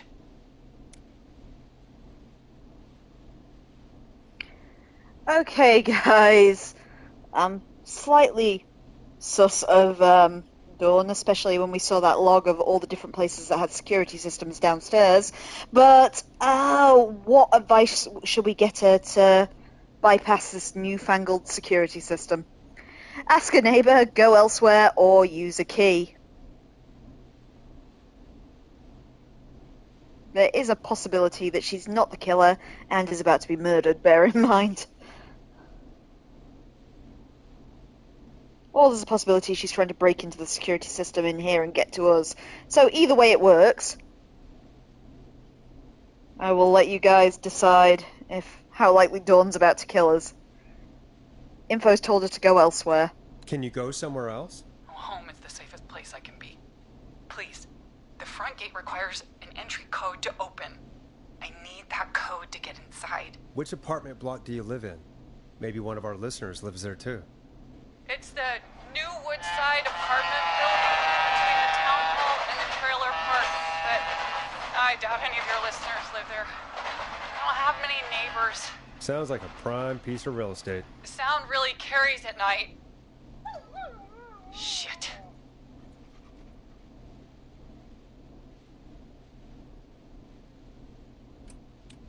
Is that a neighbor's dog? Yes, it is. Boy, I wish he'd muzzle that thing and... Oh. And now he's blasting David Scopo out of his window. This night can't get any... The whistling man. It's coming down the street. I don't think he's seen me yet. Forrest, please. I need your help. I need the code for that security system, or I'm gonna die.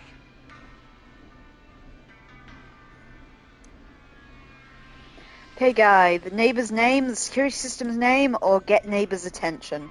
What are you going to advise?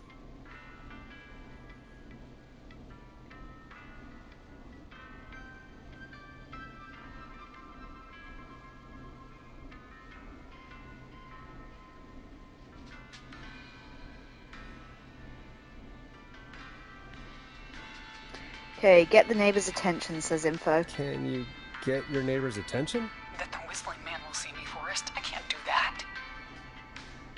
Okay, you got another suggestion, Info?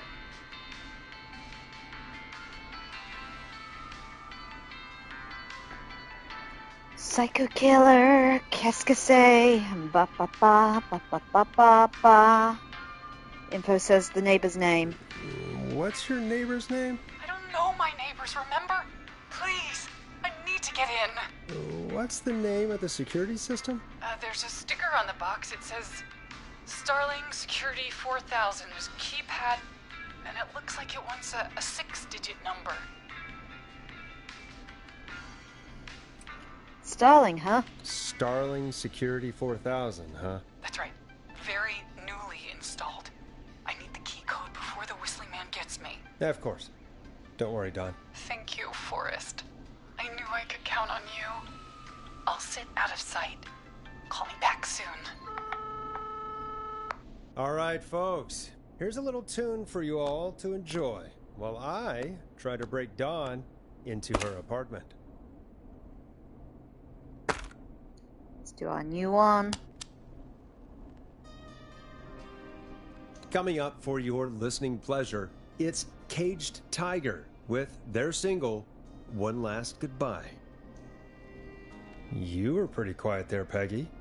Forrest, was it just me, or was there something... Yeah, it wasn't just you. Something was weird about that. Yeah, well, tell you what, we have a Starling 4000 or whatever here at KFAM. Clive bought one for the station. Maybe we can find something to help. Well, I'm not sure who, but to help someone. We did see something in Clive's room in the basement. So she's locked out of the Woodside Apartments, and somewhere Clive probably has the papers for the Starling 4000. I saw it in the basement. I can't remember where it was exactly. The music is getting more and more sinister, ain't it? Right, let's go try and figure it out.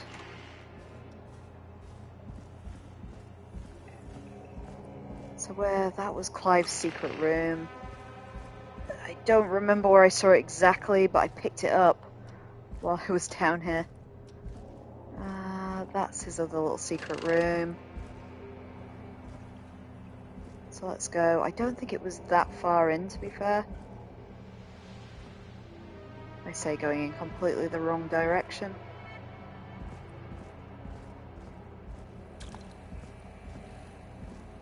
It might have been that one. Order delivery form. Starling must have left this by accident. This system's not even installed at Woodside. Yeah, called it. Not letting me look at it properly, but there was something on there about all the places it had recently been installed. So given we heard the barking dog, I guess we've got to assume that Dawn is actually potentially the killer and is trying to murderize the guy with the emotional support dog at the roller rink.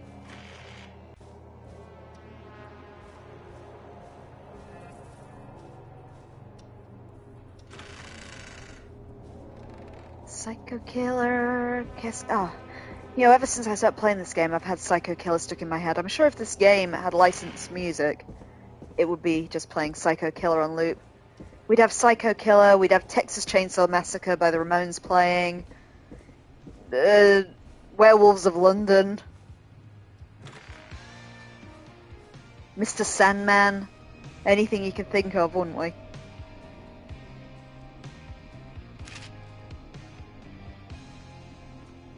Welcome back, Forrest. Find anything? Nothing by way of key codes. I see. Oh. Any ideas, Peggy? Dawn says she's stuck outside the Woodside Apartments with the whistling man nearby. She's locked out because of some new security system. Yeah, the Starling 4000. Right. And we had the same security system delivered here. Clive was going to install it, so check the basement. I'd guess that's where Clive would have stuff like that. Thanks, Peggy. No problem. Don't take too long. Okay, so we're still missing something. That wasn't enough. Let's head back down.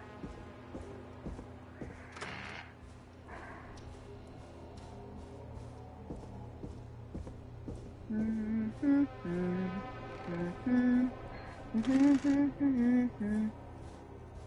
sure how many different horror songs I can think of while doing this, but hey.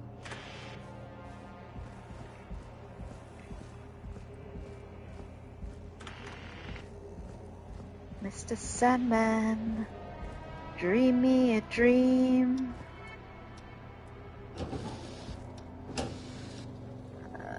Okay, I guess we've got his other room too to try.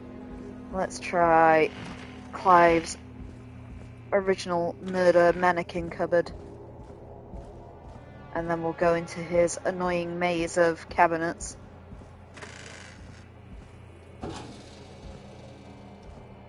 Okay, Clive, have you put something in your murder room? How has the janitor got so many rooms in this building?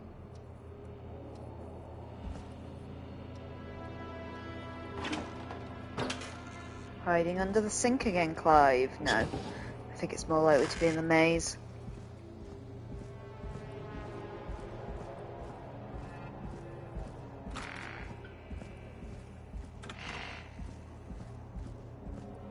Try his desk in here too. Oh, did I look in those ones? I'm not sure.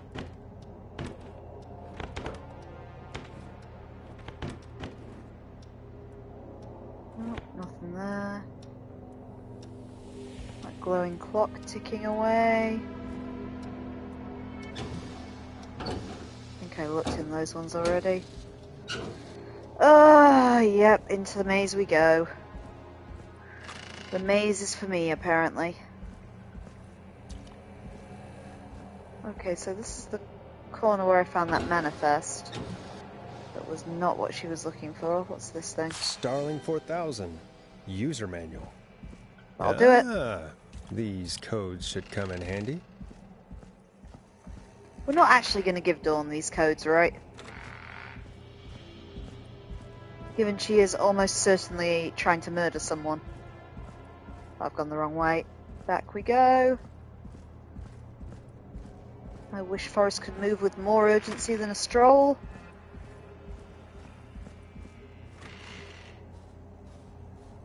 Come on.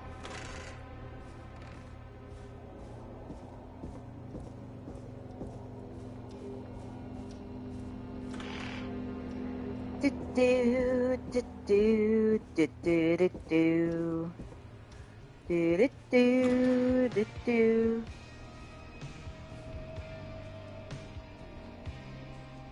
Welcome back, Forrest. Find anything? The Starling 4000 security manual.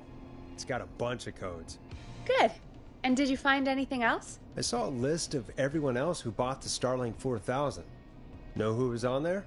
Oh my god. Roller Ricky! Do you think we should give him a call? Is that crazy? I don't know what you'd say, but... That might be a good idea. Okay, one moment. I got the number here. Patching you through.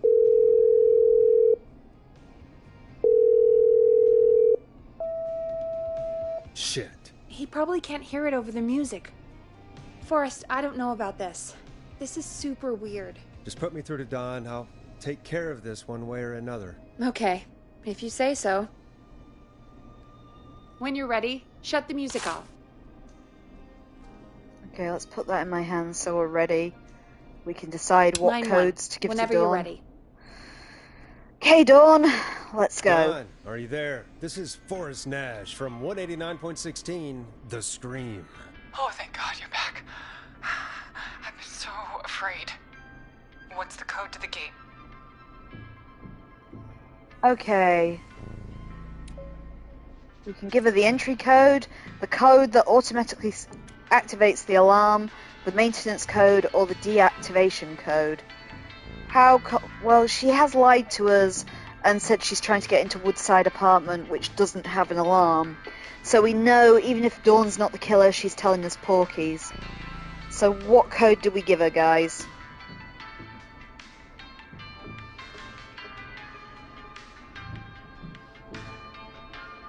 The alarm test. Do you want to set off the alarm info? Just to check. The info's saying set off the alarm. Okay, the alarm test activation code.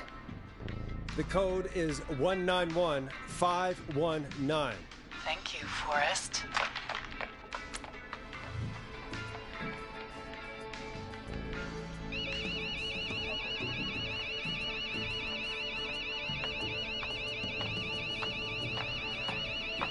Son of a bitch! Ah!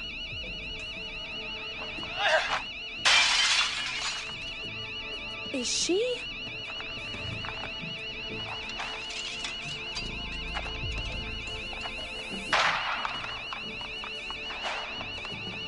Yeah, stay out!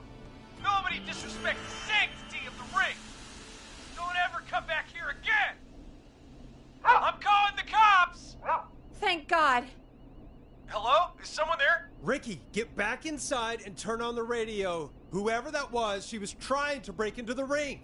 She? Forrest, man, you got no idea. That was him! That was the whistling man! The alarm gave me just enough time to get my rifle.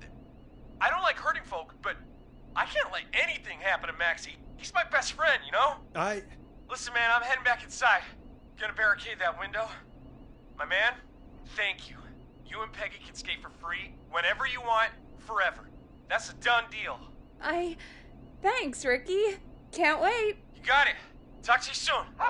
Okay, Gallows Creek, here's some music while we process what just happened. Whoa, music, sorry. You got a trophy for that. Well done, Info. You saved Roller Ricky and his dog. Yeah, and his little dog, too. I'm trying to figure out if there's any of these we haven't played yet. I'm not sure about the word. Let's try that one. Dead air is a crime, Forrest. So, the whistling man is a woman? I had my suspicions. I had my suspicions. Yeah, sure, Forrest. You just never mentioned it. She called up. You spoke to her multiple times.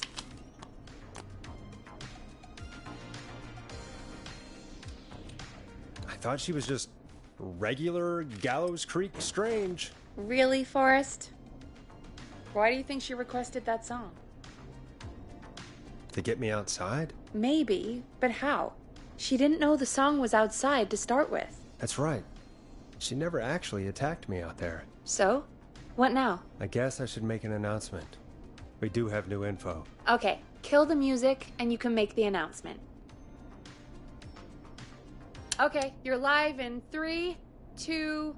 Hey folks, this is Forrest Nash here. I hope you're all safely locked inside. For those of you listening to that last call, you might be wondering what to make of it all.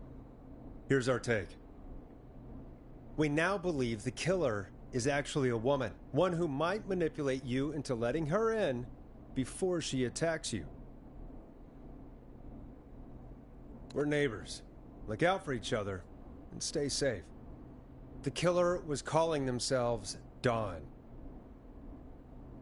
This could be a fake name. If anyone needs help or you have info on the killer, please call in. You folks have my new number, right? It's 911. Hopefully, our next caller can help shed some light on our killer.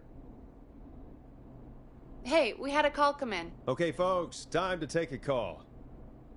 Okay, we got another call. Action stations. This is Forrest Nash, and you're listening. Please help me. My name is Casey Moore. I'm at 25 Nancy Drive. My best friend's been stabbed. He's bleeding everywhere. I don't know what to do. Please help me. Okay, first aid time, guys. Somebody's been stabbed? Can you tell me what happened? We'd been out at the reservoir. We were heading back to his place when we heard this whistling all of a sudden. He just started freaking out. He screamed at me, told me to hide. I'd never seen him like that, and I just panicked and ran and hid in a bush. Oh no. Forrest. Then what happened? He went up the road and talked to someone. I couldn't really hear or see anything. It sounded like he might have known the person, and they just stabbed him.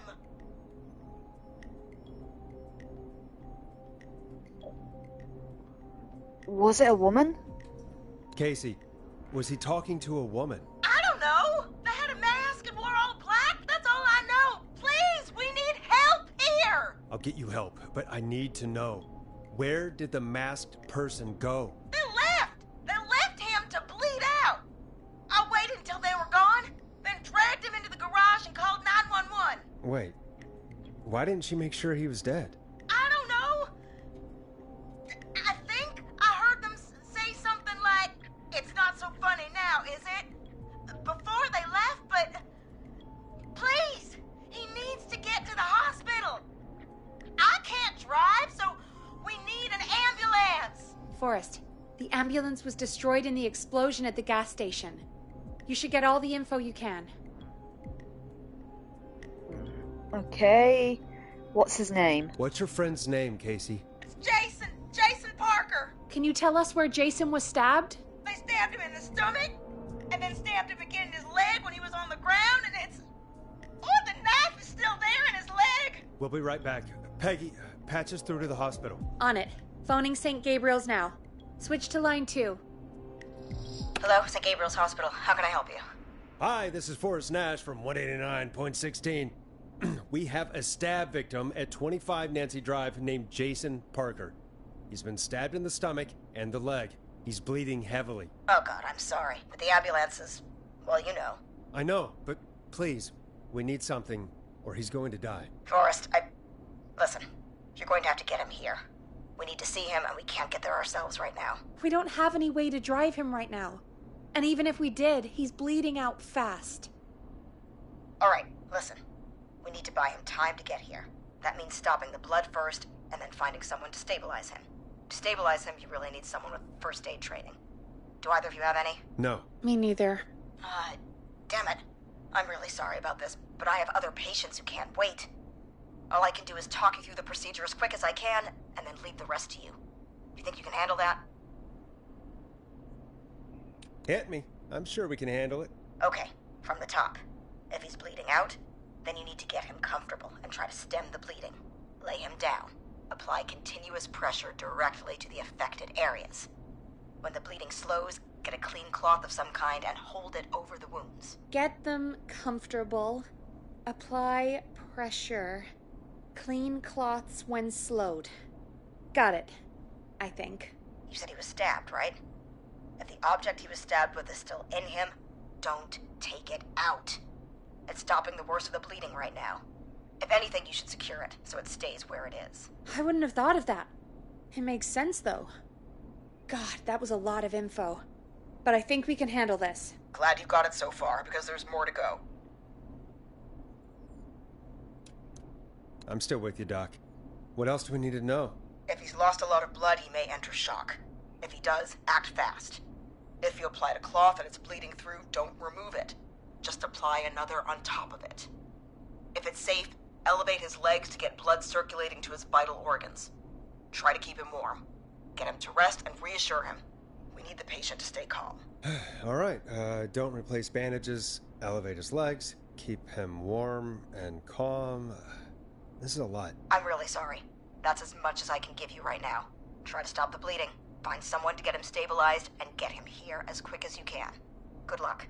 All right, Forrest. Casey's still on line 1. Okay, guys. That was actually some pretty sound first aiding advice, but let's hope you can remember it now. Hello? Hello? Forrest, are you there? How's Jason? I'm here. How is Jason doing? Badly. He's still bleeding. I need help.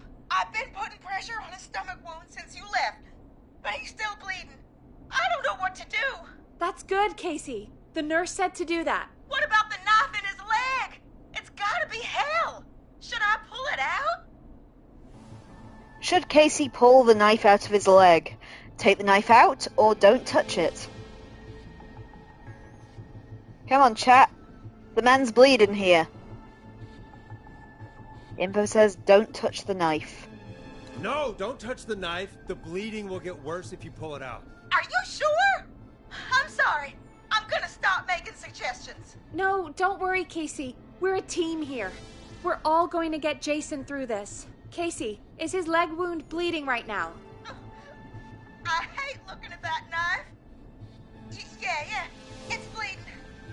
His stomach is worse, though. Okay, we need to secure the knife, or we need to leave the knife alone. What do you reckon, guys?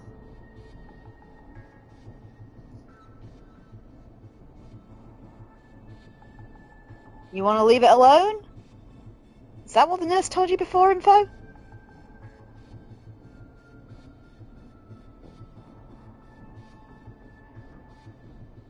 Secure then. Were you actually paying attention, Info? You've said both. You weren't paying attention. Good to know. Do you want me to help out on this one, or do you want me to leave you to see what you can get then? Because I know first aid. I can probably do this. Info says leave the knife. Okay. You sure? Yes, okay. All right, I think we need to leave that knife alone. All right. I'll just keep putting pressure on his stomach for now. Forrest, can I have a word? You're wrong, Info. But, okay? Casey, I'm going to have a quick word with Peggy. Keep putting that pressure on and let us know when the bleeding is under control. You're doing great. But what if something happens? We'll still be here. Just shout if you need anything, and we'll be there. I promise. Okay. I'll wait. Jason, please be okay.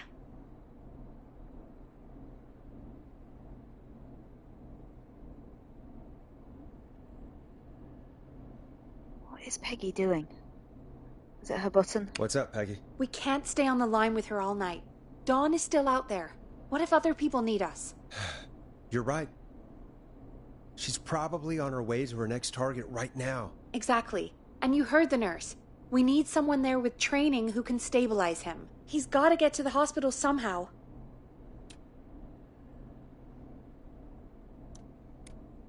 Could somebody nearby help them? Maybe drive them to the hospital? You know, that's exactly what I was wondering. Do you have anybody in mind? I might. A little before you started working here, KFAM did a mandatory first aid training course. Me and Karen missed it because we were away on a producer getaway. You skipped it, didn't you? Never mind. So, how does KFAM's first aid course help us? Casey said they're at 25 Nancy Drive, right? Yeah? Why? They put up a bunch of cheap houses around there about 10 years ago. So a bunch of people here at the station live around there. Do you think any of them could help Casey and Jason? Probably, but I don't know who lives there.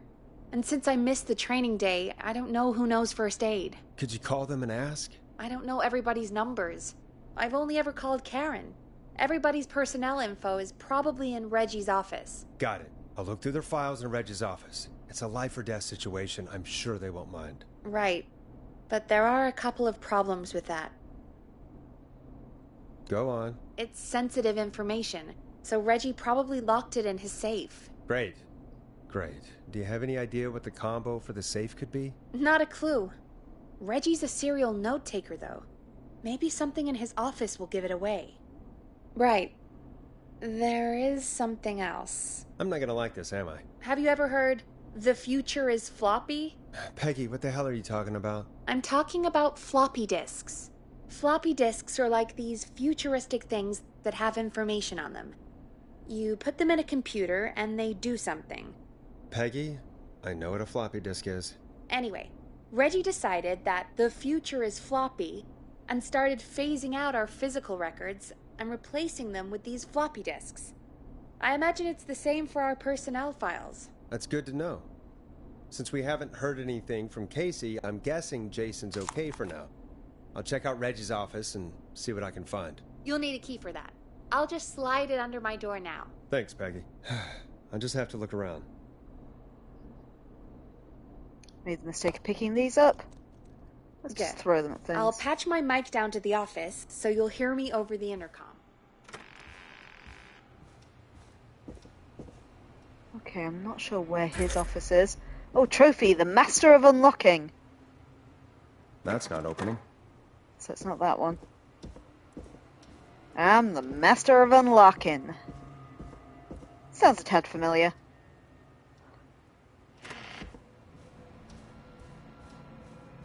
Alright, let's go, let's go. What are we going to find in Reggie's office? It must be one of the ones in the creepy downstairs hallway then.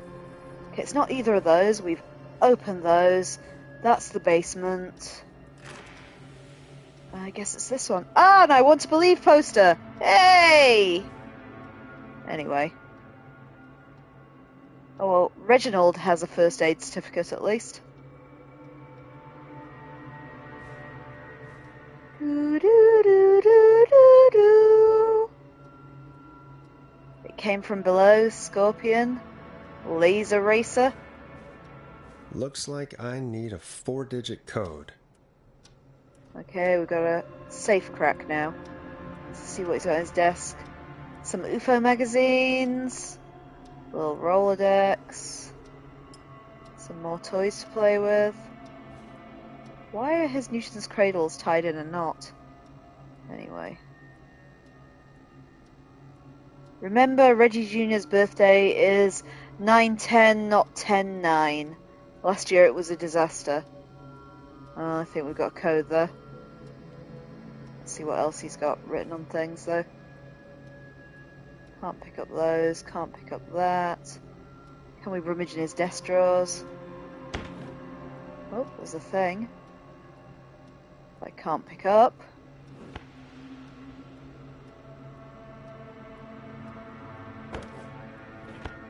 See if he's hiding any records or anything. Nope. What's that one say? Ask Jeannie where those tapes are. It's been weeks now, overdue. I can't read that one. Clive, if you're reading this, stop stealing my post-it notes. There's one there too. Can't quite read that one though. Oh, I just threw my thing on there as well. Let's take that one. What's he written under it? Very high important date. Yeah, it's going to be his son's birthday. Just having a look around, see if there's anything I've missed in here. If there's anything I can steal more than anything. Of course, all the drawers are locked. Right, anyway.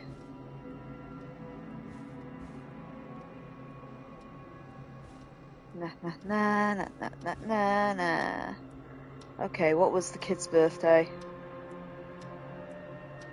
It was 9/10, not 10/9. So let's try 9/10.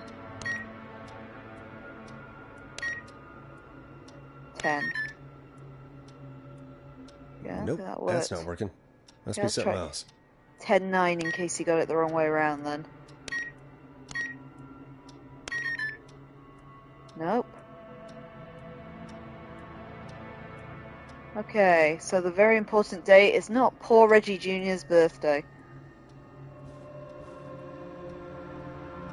So let's put that down. Does he have any other important dates around? What's it say on his screen?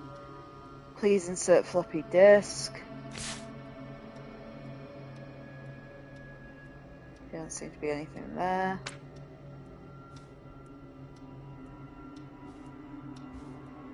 What's that? The future is now.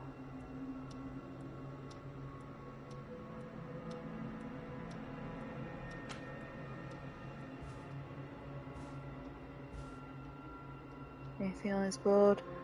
This is an important date when he passed his first aid test or something. So 1308.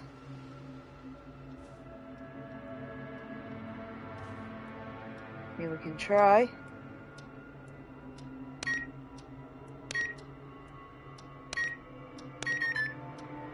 No.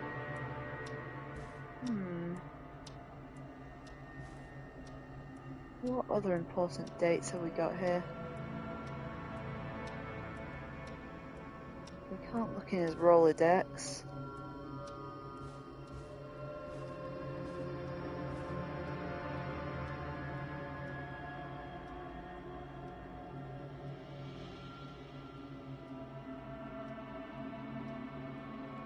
And there's a date there as well. 0629. Whoa, what the hell did I just walk into there? Not sure. Not that one either. How many dates are there in this room? Hey, Peggy, you there? Yeah, I'm here. Did you find what we need? I can't figure out how to get into this stupid safe. No worries. We still have a little time. Reggie writes almost everything down somewhere. I'd recommend you start reading. I'll have a look around. You're probably right. I'll let you know when I find something, or don't.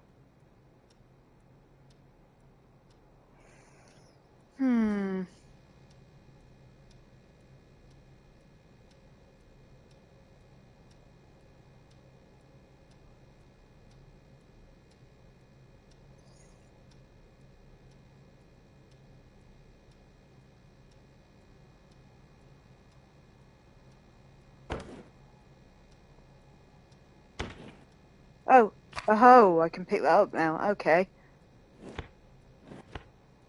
Stupid thing. Did I pick it up? Ah, there it is. Yes, it is in my hand.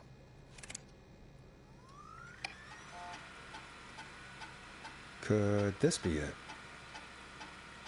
Deep cuts, top secret. Pizza delivery killer who kills with a pizza cutter. Free slice on me! Terrifyingly, there is never any pizza. What happened to the original delivery guy? Maybe write him in as the final girl's boyfriend. Protagonist is college student Megan, surnamed Follow. She's smart, beautiful, resourceful, and lactose intolerant. Amplifies the divide between her and the pizza killer. Takes place on 11/07. Very important date. There we are. Great Goose Gathering. Event where a large number of geese appear suddenly and save the town from starvation. Try to link this into the greater story.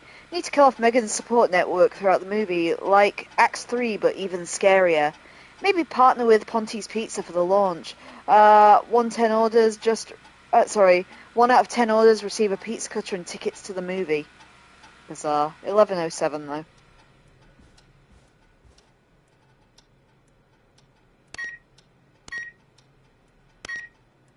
Nice.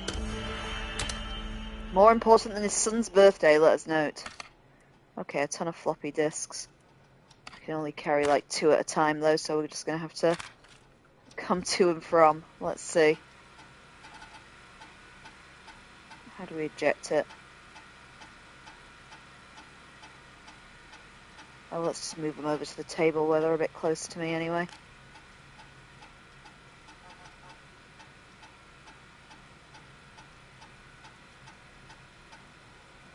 How do we turn this damn thing off? There's got to be a way to eject the floppy disk. There we go. So let's just throw away the ones I've used already if I can. There's that one. And now this one. I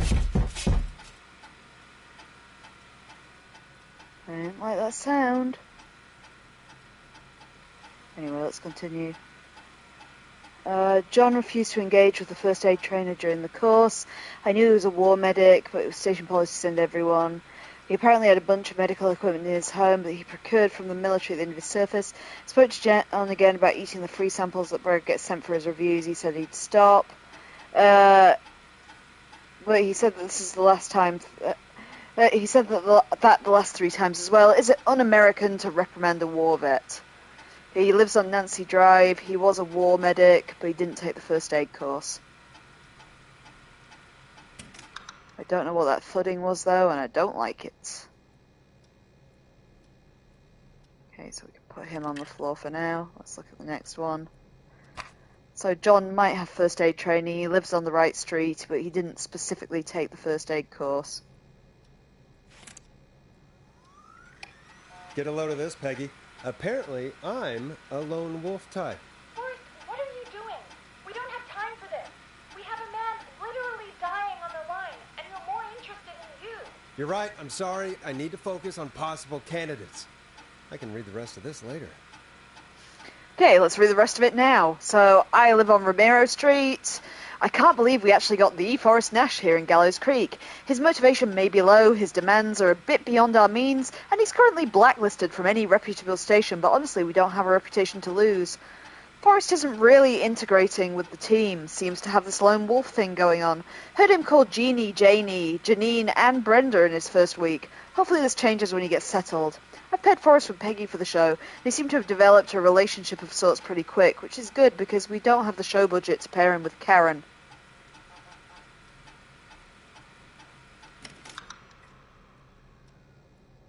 Okay.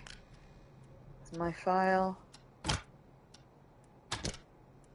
Before Dawn comes to kill me, anyway. There's the next 2.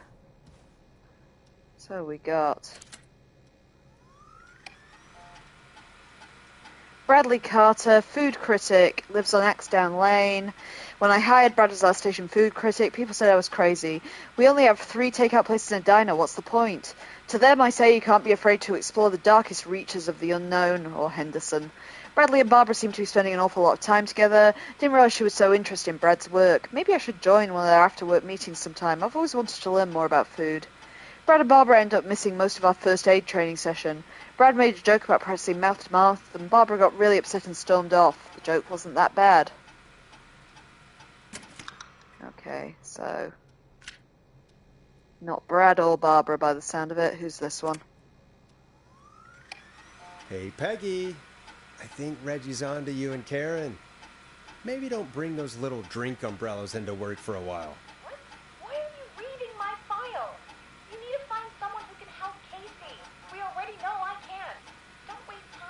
You're right. I'm sorry. I need to focus on possible candidates. I really shouldn't have read both. We're in a hurry.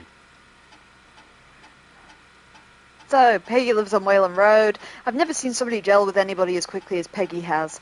Her, Karen, and Barbara have already become a little family already. Maybe we need to run the station on girl power. Hopefully that's cheaper than electric.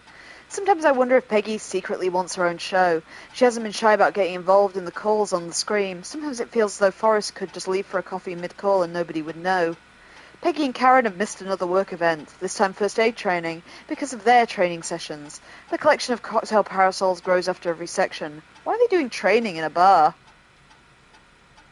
Oh, Reggie. Okay, we still haven't managed to find the first aider. We know it's Reggie because of his poster over there. Is that another one in the corner? Yes, it is. Okay, last two.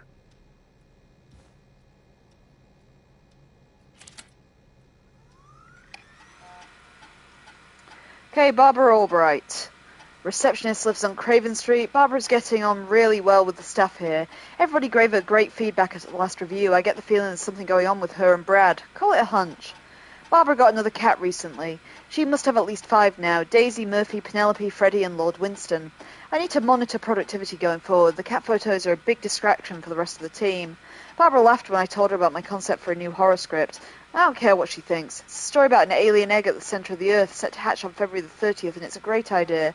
Why else would we avoid having a February the 30th? No, wait, he's got a point. Oh, fuck. No, take that one out. And last one.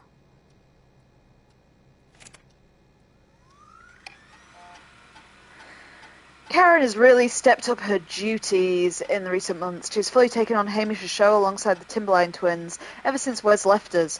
Hopefully she doesn't get any ideas about being paid double. Karen has started mentoring Peggy. I think this will be really good for Peggy. They are even doing team-building training getaways to improve efficiency. Update, I'm starting to suspect that these producer training getaways are being strategically timed. They both missed Secret Santa first aid training and Teddy Gallows Jr.'s station visit. So I think John's our best bet. He hasn't actually taken the training, but he's a field medic.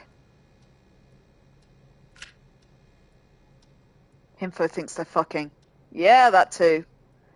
Those wild times in 1987. Hey, Peggy, you there? Yeah, I'm here. Did you find what we need? I think I know who our best bet is to help Casey and Jason. All right, good work. Who should I... Hello? Is anybody there? Please, pick up. Casey, I'm here. What's wrong? Jason started going pale. I tried to get him to rest, but he just threw up everywhere. What's happening? What do I do? He's going to shock. God, it sounds like he's going into shock. Casey, just stay calm. It's going to be okay. But the bleeding seemed to slow down. Did I mess up? Jason, I'm sorry. Casey, calm down. You've done everything right. I need you to listen to me, okay? For Jason. What did the nurse say to do about shock? Okay, so how do we treat shock? Do we elevate his wounds or his legs? Come on, chap first aiders.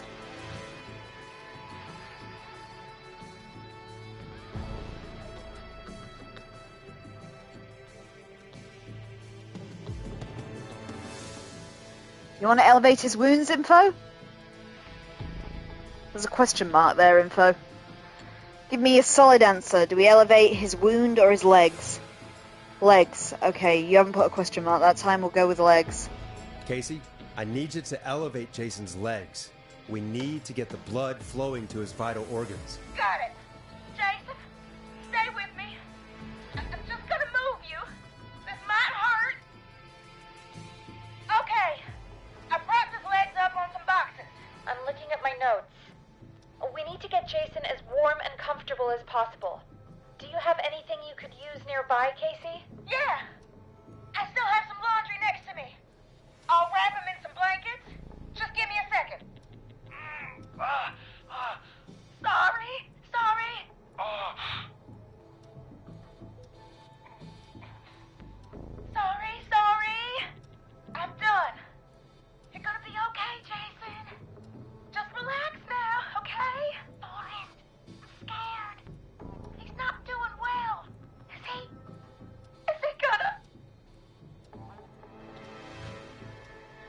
Be strong for Jason. Casey, I need you to be strong for Jason. Sit with him and reassure him that everything's gonna be okay.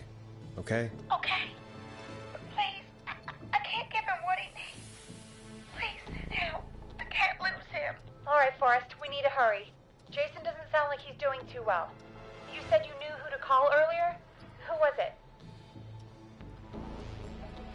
Okay, guys. Your option is John didn't take the first aid training, but he was a field medic in the war, and he lives nearby.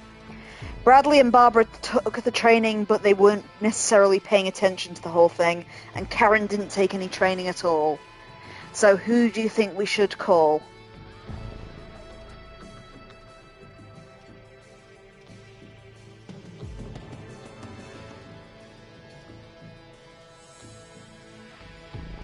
So again, John is a former field medic who hasn't had any recent first aid training. He does live on the same street, however. Bradley and Barbara took the training, but there were concerns that they didn't pay attention because they were joking during it. And Karen didn't attend the first aid training.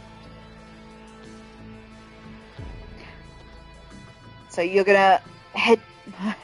John Hedges. You're gonna hedge our bets with John, info says. Okay. We need to call John Hedges. He lives on Nancy Drive. He didn't really participate in the first aid training, but he's a former war medic. He's probably the most trained person we have. Really?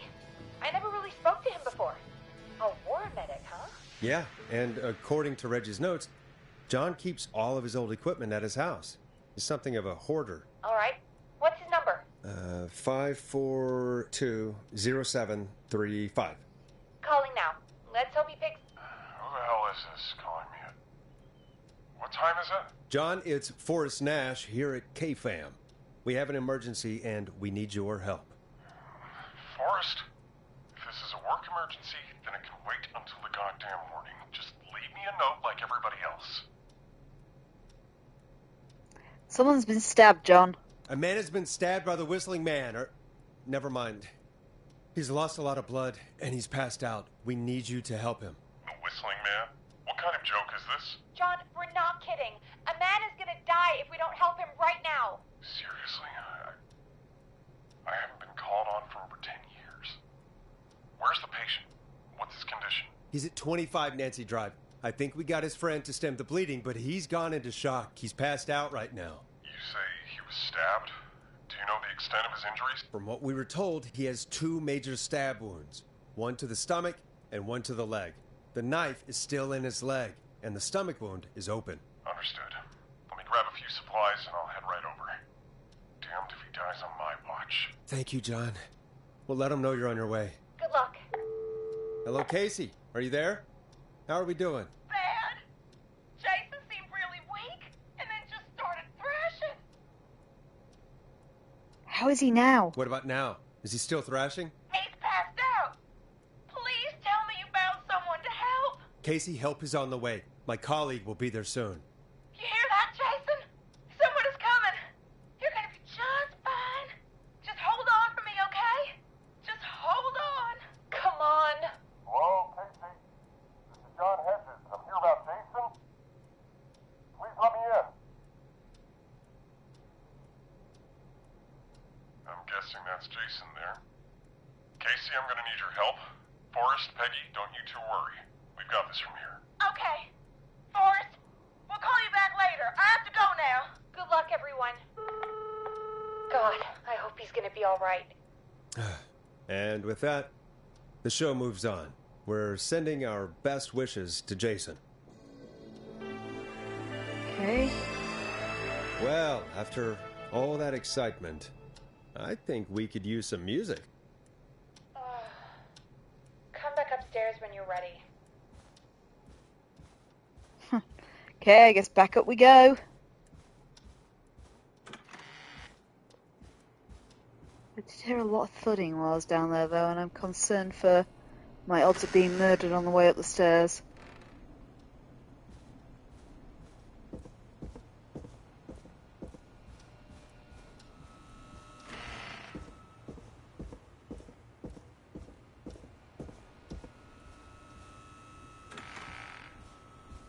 Well, Peggy still looks alright.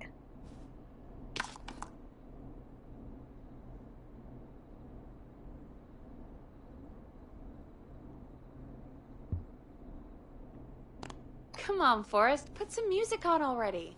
Yeah, I just want to drop these now because I accidentally picked them up before when I was messing around.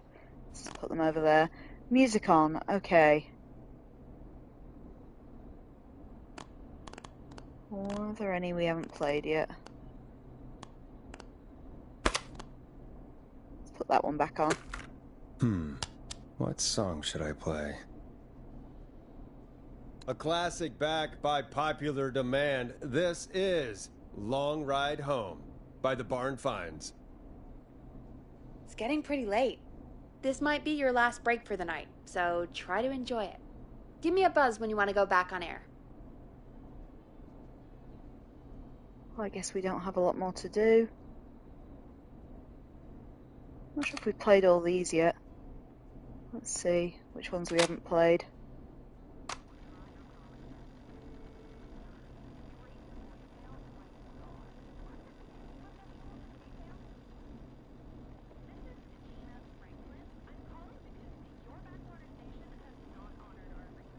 We gave you Mr. Snatcher's newest single, a kind of honor. Yeah, we've had that one.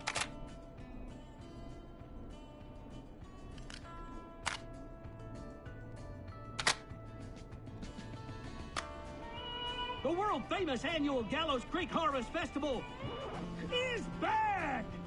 We got it all out on Giblet Field.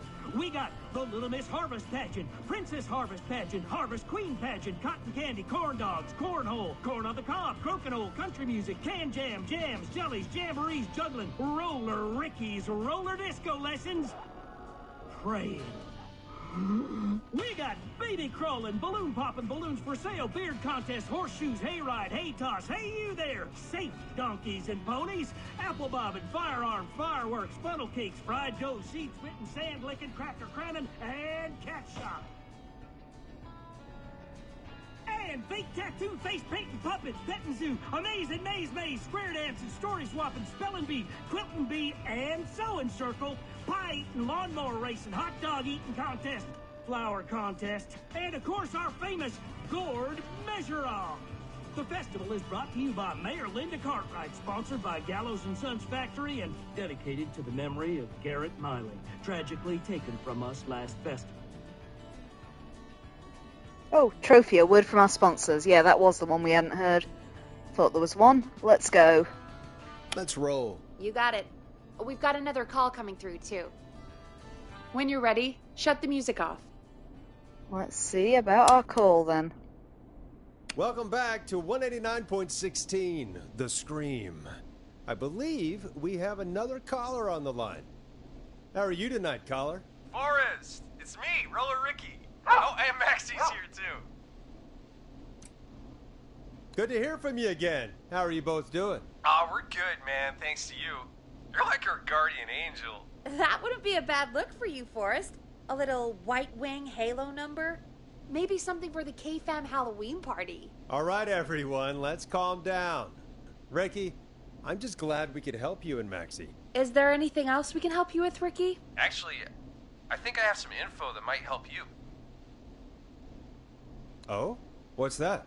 You see, man, me and Jason know each other. You know each other? Yeah, we went to Gallows High and played on the football team together. He was a gnarly offensive linesman, and I was our star wide receiver. Runner Ricky, they called me. All right, and what does that have to do with tonight? Well, because George, the guy who drowned, he was on our team too. Tell me about him. What was George like? I didn't know him for long, man. Sad to say. We had our first team party on the night he drowned. He seemed like such a good dude. Ricky, were you there when George drowned? No, man. Once the party turned, I beat feet out of there. Man, I remember George and his girl there. There was a whole lot of love, man. I could see it, you know? Ricky, please. What was her name? I never got her name, man. He just called her Bean. I didn't really know her before or see her after that. Then what did she look like? Please, tell us anything you remember. I just remember a pretty girl, man. I'm sorry. Ricky, you said the party didn't last long. What happened? We were just having a good time, and then The next thing I knew, everyone was running for their life. I looked up and saw a goddamn whistling man in the trees. And I never ran so fast in my life. I ran straight home. Didn't know about George until next morning at school. I'm guessing it was whistling night, wasn't it? That the whistling man was just another kid. Yeah. I don't know how George died, but I always felt like if anyone deserved to die that night, it should have been me. And Ricky, it wasn't your fault. You're not a bad person. I know that now, ma'am. It took a long time to learn, but yeah, just thought I'd tell you all what I know. Thank you, Ricky. This helps. Thank you. You got it, man. Anyway, I think it's time for me and Maxie to free up your phone lines. Thanks for listening, man. I'll let you to it. Night, Ricky. All right, folks. Looks like we got a new lead in the case. If anyone has any info about this mysterious being, please call in. If she was George's girlfriend back then, she's probably in her mid to late 30s now. Huh. Oh, we have another call coming in, but hang on. What's up, Peggy?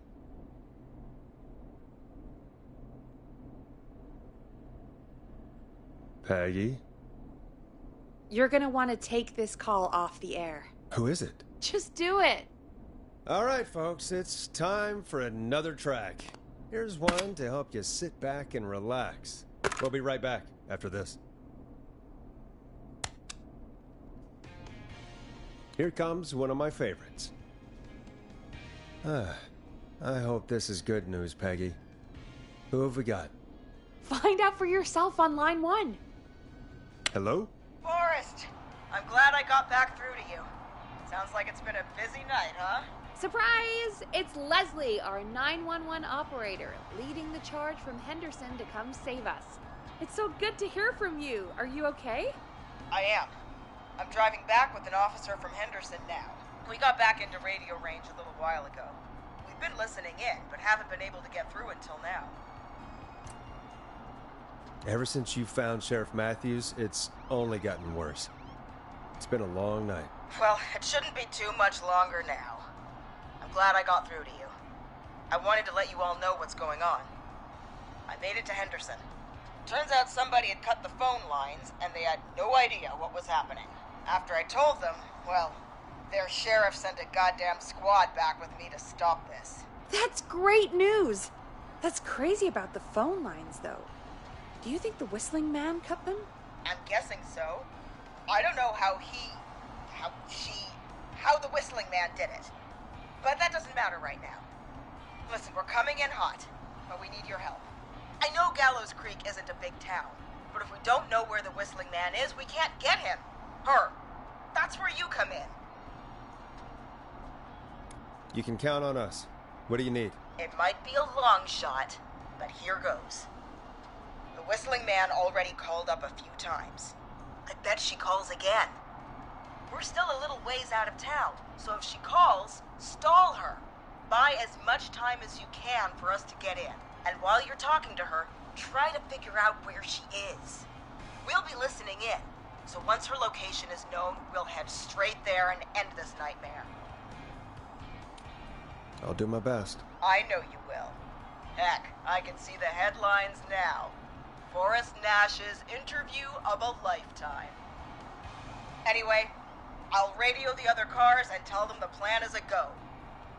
Hopefully the next time I see you, it'll be with our killer behind bars. Take care now. We'll see you soon, Leslie. Oh, thank God. It sounds like this is almost over. We're nearly through this. I hope you're right. The sooner this is over, the better. I am right. Trust me. Anyway, we should get you back on air. Taking callers is the only way to see this through. Okay, Forrest, shut the music off. Bringing you back live now.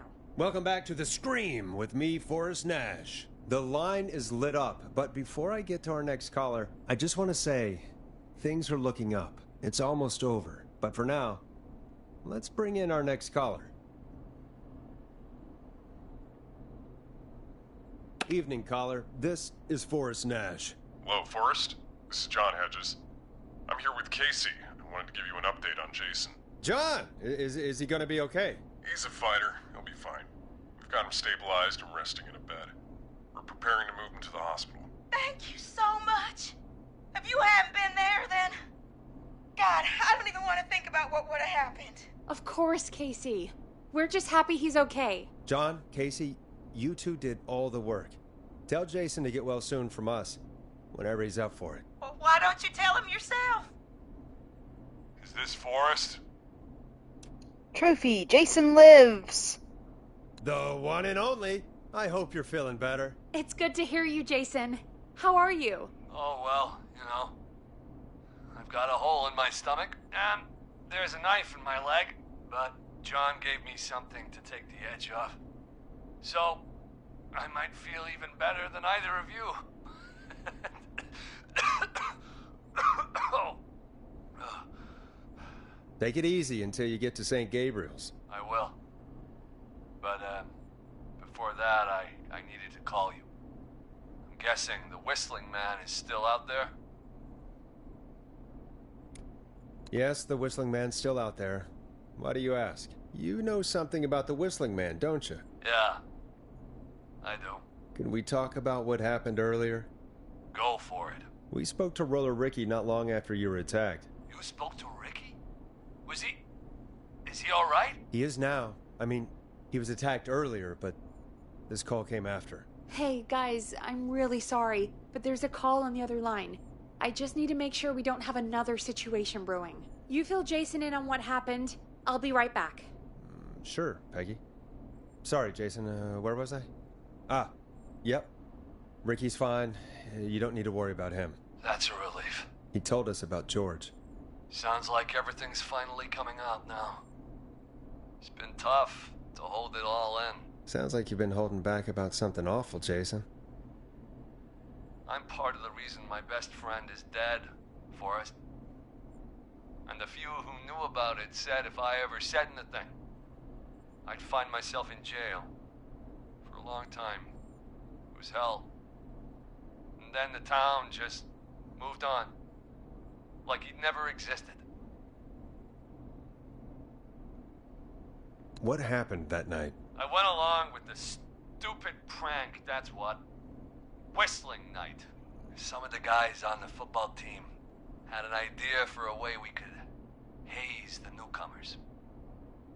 We decided to plan a party in the woods and have the Whistling Man crash it. It was stupid. We each had a role. I was the stabbed friend. At the party that night, I left the group for a second. Met our Whistling Man. Pretended to get stabbed in front of everyone. Started an almighty panic. Those screams. That was the last time I saw or heard George alive. How did George die, Jason? I don't know. I was playing dead. But when I heard her scream... Ricky mentioned a girl named Bean. Is that who you mean? Bean? Oh, yeah. I guess George did call her that. Yeah. He called her Bean. I heard her again tonight, Forrest. Her name was... What? What happened? Are we still on air? No, we're not. Seems like the power is completely gone. How do we get it back on? I don't, we can use the emergency generator down in the basement. Reggie picked it up a while ago in case we ever needed to do an emergency broadcast. An emergency broadcast? Emergency? You know, nuclear war, alien attack, broadcasting a serial killer's location to the cops so we can end this nightmare. Fair point. It's in the storage area, in the far back corner, up on the wall.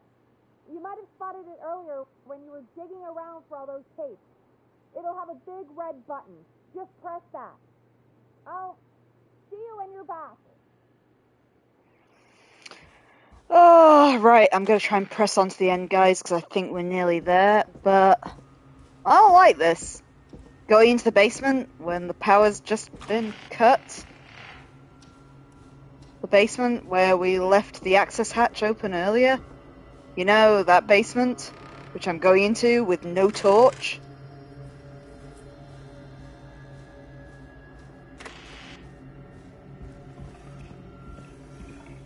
I wish we put some music on before we left, which we obviously can't do without Imperative saying you'll be fine.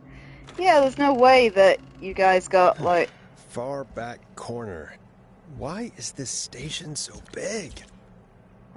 No way, Info, that you got such a bad ending that we're gonna get stabbed or anything, right? Right? Oh god, I can't see anything. Okay, we're looking for a generator with a big button on it in the far back corner. What would we consider the far back corner of the room? Oh, that's the way I came in, isn't it? So it's not that.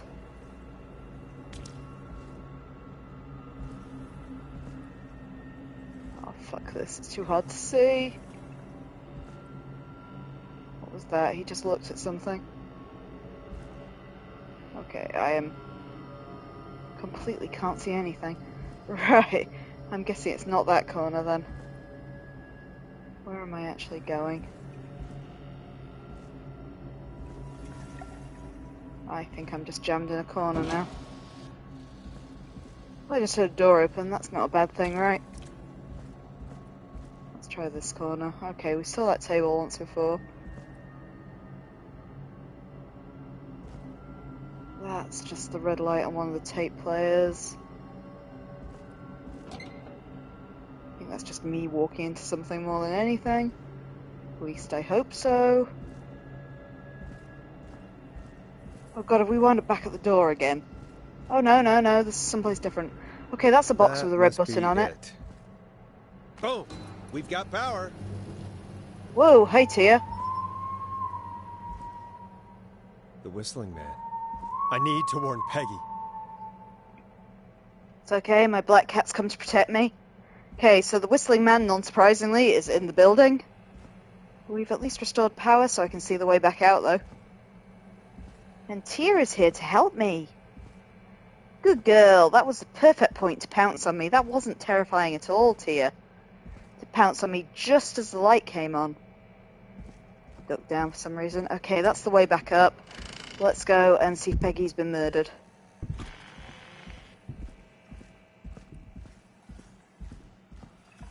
Tia, just sit down. Good girl. Yeah, you're such a good cat. I'm glad you're here to... Jesus Christ. There was a slam upstairs, I think. Should we go investigate, Tia? What do you think?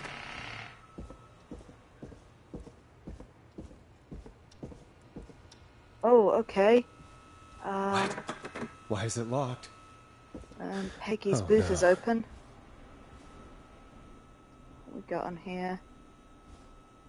Oh, there's a card with a little cat on it. Happy birthday, sis. Happy birthday. Now you're great and redacted. Aww. Peggy, where'd you go? Someone just locked me in? What the... No way. This can't be happening. Oh, shit. Hi, Whistling Man.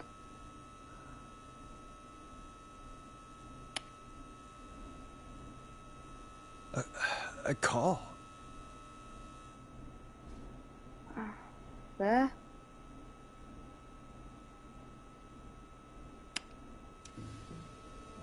Where's Peggy, Dawn? Have some patience, Forrest. It's almost the end of the night. Almost the end of the show. But it's not over just yet. Got a little time still. So let's make the most of it. What do you mean? Make the most of it how? Well... Huh? I thought we'd end tonight's Whistling Man special with a special guest. The one who started it all. Let me take that out of your mouth and... You You crazy bitch! Let me go! Welcome to the air, Mr. Teddy Gallows Jr. Wait. It's all gonna come out tonight, Teddy. Your daddy and his money saved you 20 years ago. But even if he crawled out of his coffin with all the money in the world... Wait, where the hell is Teddy? How are you talking to him if you're here with me? Because I'm not there with you, Forrest.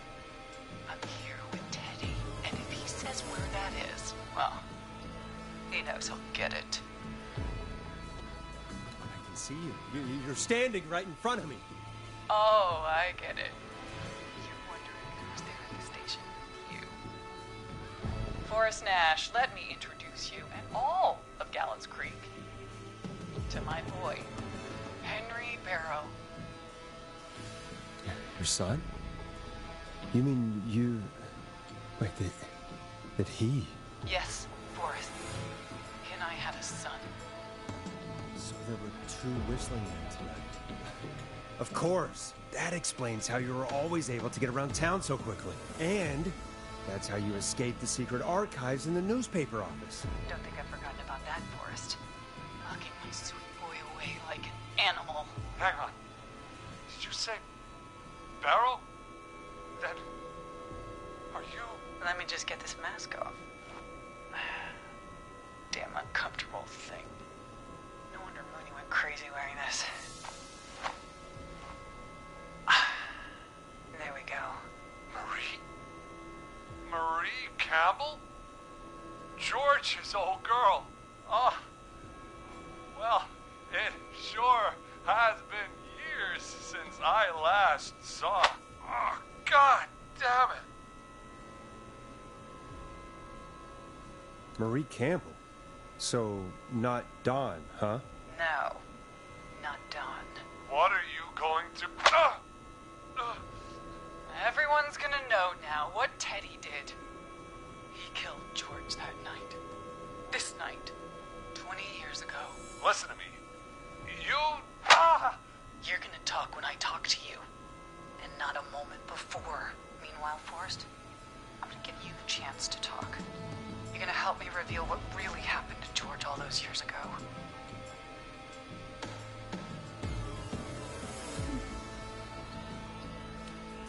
Why should I help you? Why should I play any part in this? Because I think you believe in justice. You think this is justice? You have no goddamn idea, Forrest. These people you've been trying to save, they were all in on it. They all knew George was murdered, but... Murdered? Listen,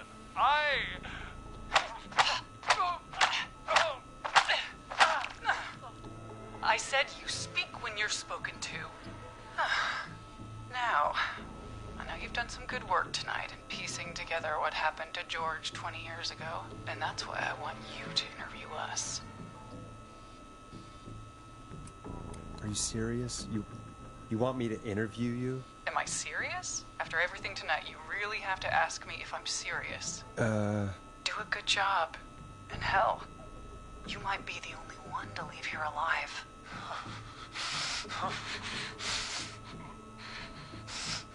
I need to drag this out.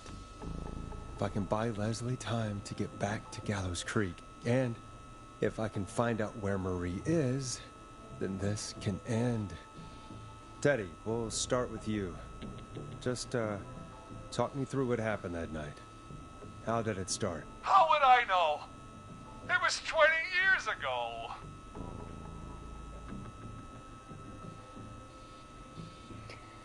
Okay, guys. You heard what he said. We've got to drag this out as much as possible to give the police time to arrive. So now it's on you. How do you want to progress?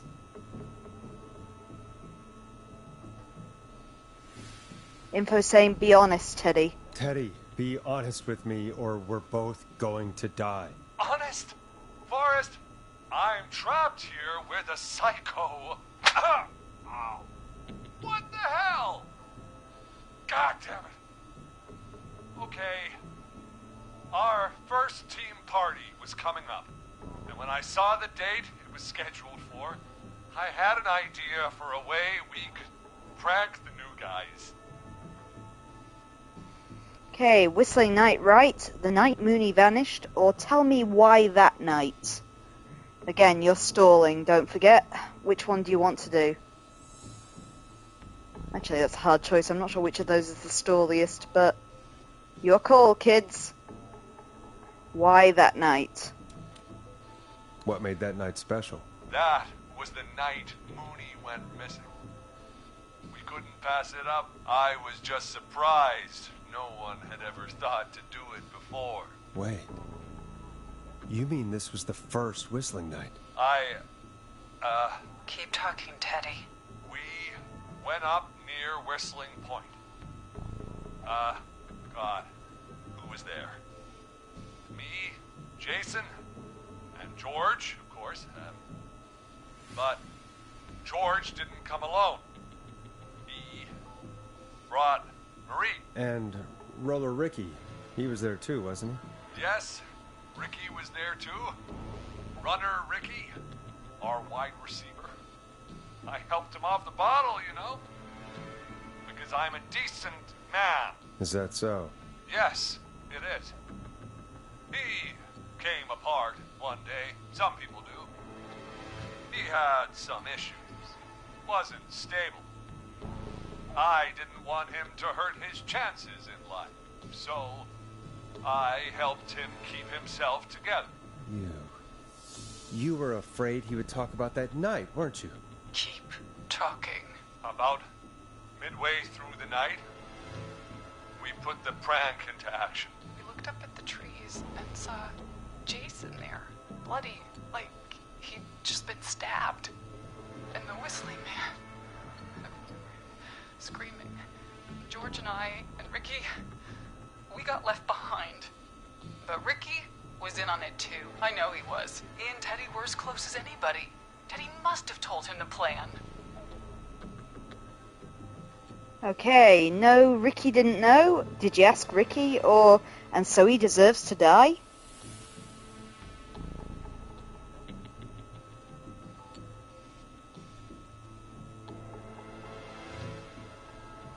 Come on, guys, I think you're close.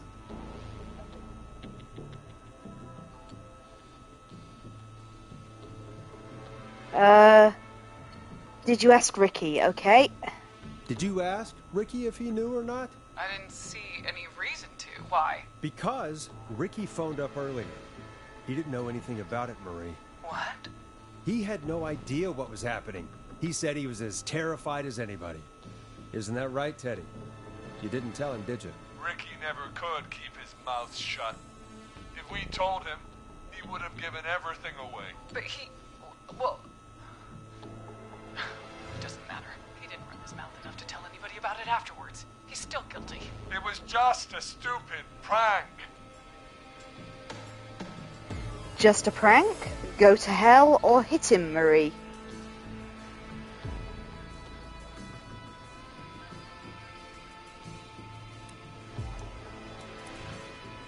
Just a prank. How can you still say it was just a prank? Oh, come on. Oh, God damn it. You made George think Jason had been murdered. He thought his best friend was dead. And so tonight you stabbed him for real? It's the role he wanted to play. Jason's still alive, Marie. He was with a friend.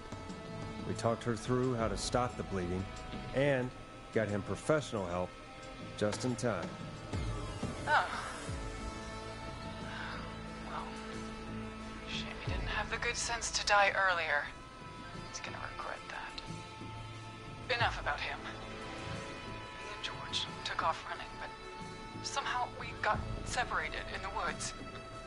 I ended up near the bottom of Whistling Point, and when I noticed George wasn't with me, I panicked. And then, I don't know how he snuck up on me, but the Whistling Man grabs me. I scream, and he starts laughing, telling me it's just a joke. I can stall for time here. Okay, who was it? What happened next? Or how did you feel?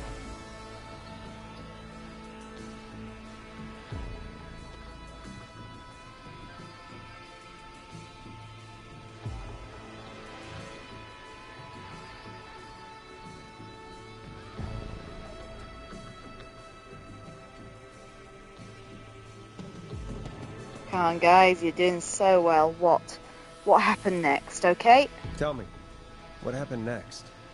I suddenly recognized it was Chuck. Chuck Brody was the whistling man, laughing away. But then he stops, and he's looking up at the top of Whistling Point. What was he looking at? Teddy, what happened next? Nothing. I mean, it was just... Teddy? George fell off Whistling Point. Where were you? How do you know? Or why'd he fall?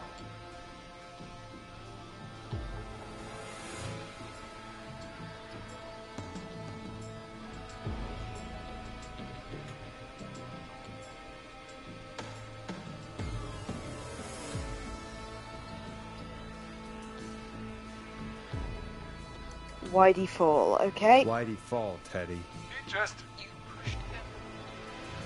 You were up there. You were dressed as the Whistling Man, too, and... I didn't push him, God damn it! I just chased him up there, and he kept backing up. When I saw he was about to go over, I reached out. That's what you saw. You liar! It's not my fault. He didn't know it was a joke. If he'd had any brains, he would have realized. Ugh, you bitch. No one's going to believe this. After all you did.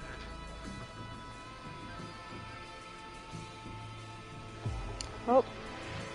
I believe her, then why cover it up? Or even if you didn't push him?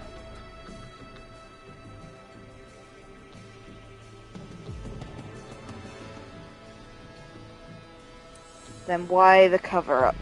If she's lying, why the cover-up? My future was at stake, Ash. You know what it's like. People like us are bred for bigger things. I'm going to be the mayor of this town, Forrest. And then governor. And then, who knows?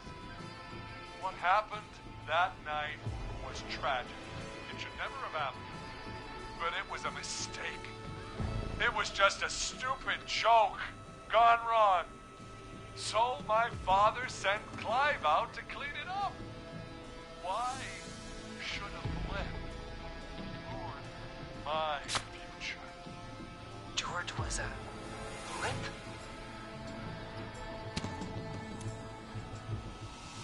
He wasn't a blip, Marie. His father covered it up from there. I searched for George's body all night, but...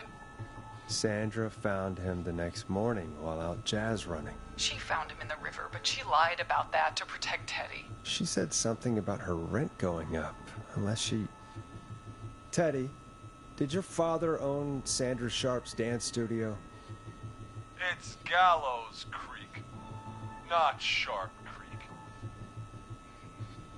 Okay, answer the question. Is that a yes or hit him again?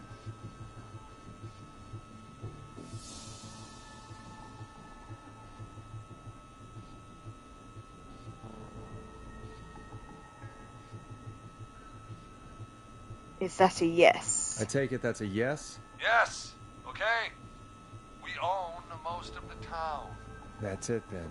Your father was going to run her out of business unless she lied and said she found him in the reservoir instead of the river. What my father did in his business dealings is nothing to do with me. The false reports.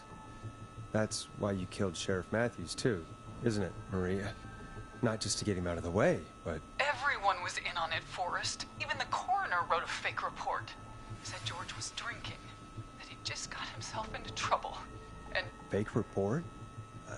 I only heard the tapes. You'd be disgusted by it. For all it's worth, Virginia didn't have much of a choice. She had a sick sister whose treatments she couldn't afford. She played along with the gallows to save her sister's life. And her own.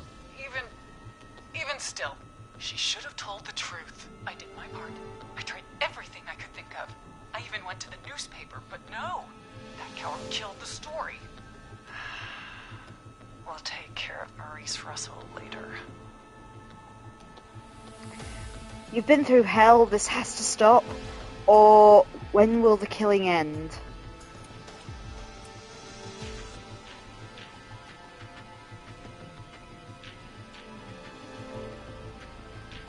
You've been through hell. You've been through hell, Marie. I'm sorry. You've got no idea. You never should have started.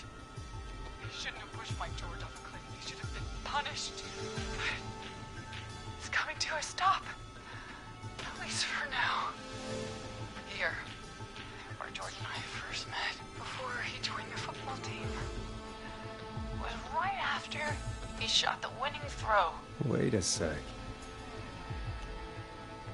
The school gym? The football field or the roller rink? Where do we think the hostage is being held?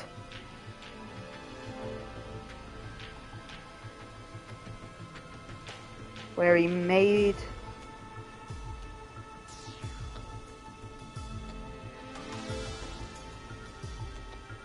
Sorry, just watching the chat. Think we're getting to the crux of things now, guys? Where is Marie holding Teddy hostage? Info says the gym. Okay. We're at Gallows Creek High, in the gymnasium. That's right, Forrest. Not that it matters, but yes, we're here. Anyway, I think that about wraps up the interview with Teddy. So... Marie? Where? Oh my god. Peggy! Teddy? You gotta help me. Quiet.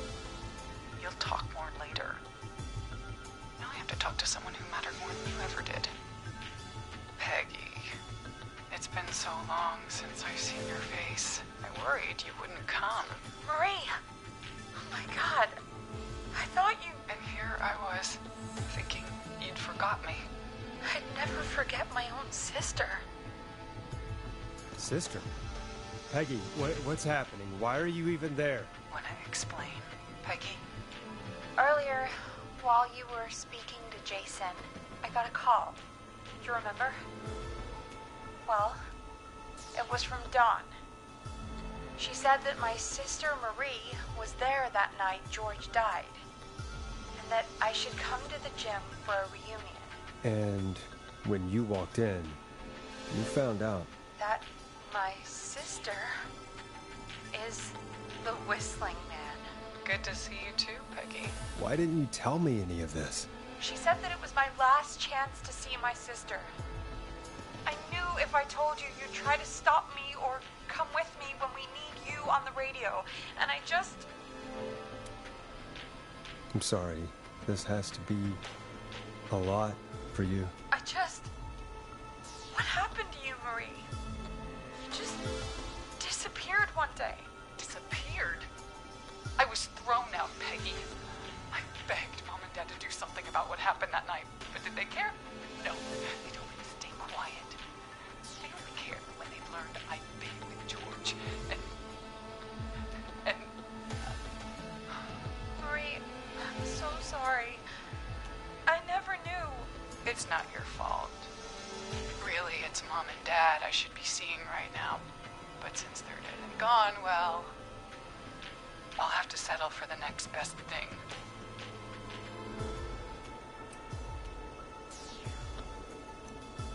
Don't. Marie, listen to me. You don't have to do this. Someone has to pay for what they did.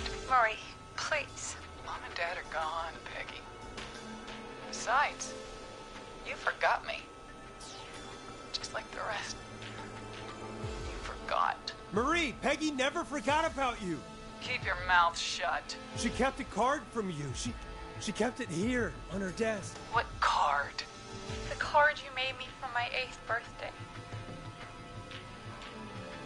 What does it say then? Happy birthday, Peg. Now you're great and 8. Love, M. Well, Anderson police! Freeze! No!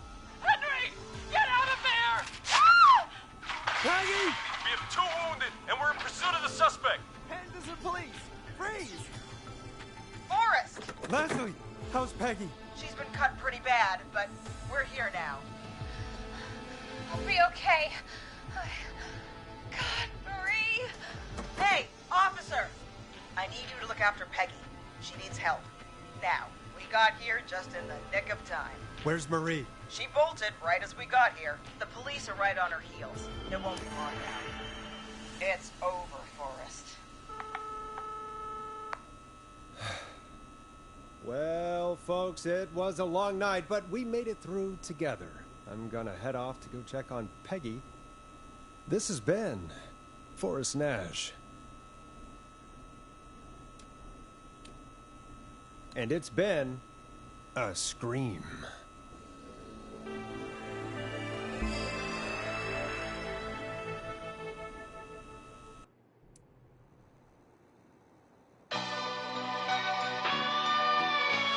Okay, we got a whole bunch of trophies over there, but that's how you did. You managed to save all but 3 people in the end. It was just Murphy, Eugene, and Martinez. So that's not bad, eh? This is Officer Trout. Come in. One suspect is in custody. We've trailed the other suspect into the nearby woods.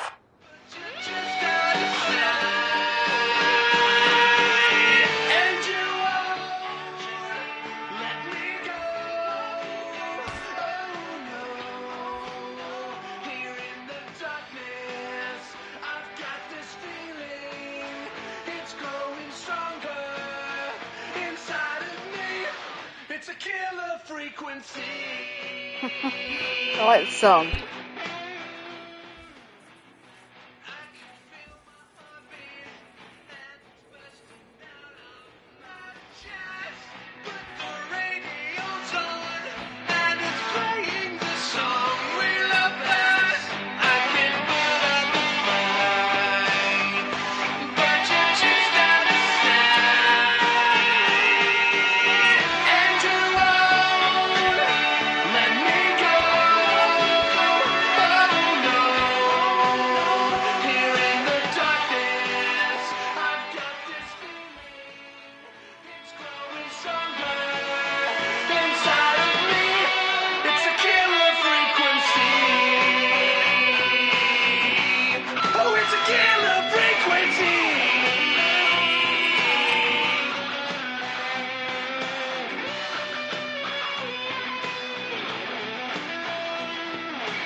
Suspect cleared at the top of Whistling Point.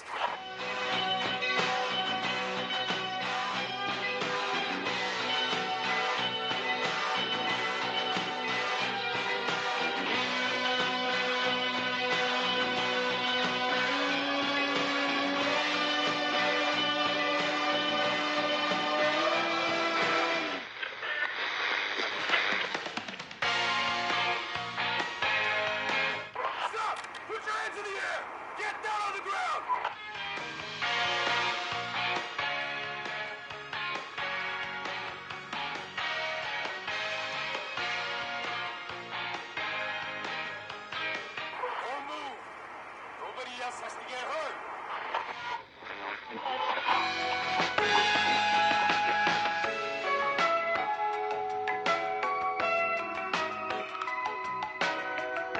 No, stop! Suspect has jumped.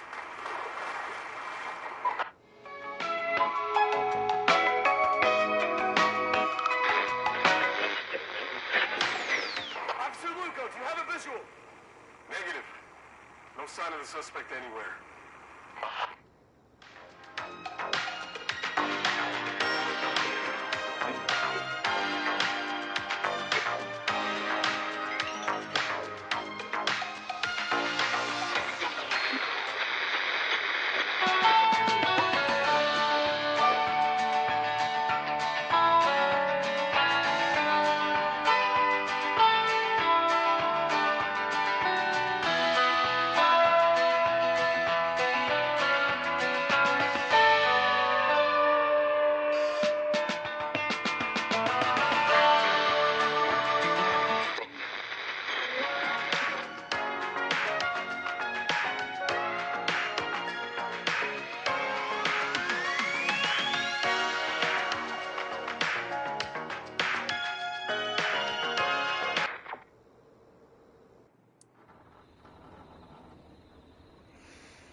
Okay, that was our first playthrough, and that, I believe, was the good ending of the game. So I do have a guide by which I will now replay the game and try and get as many of the endings as possible.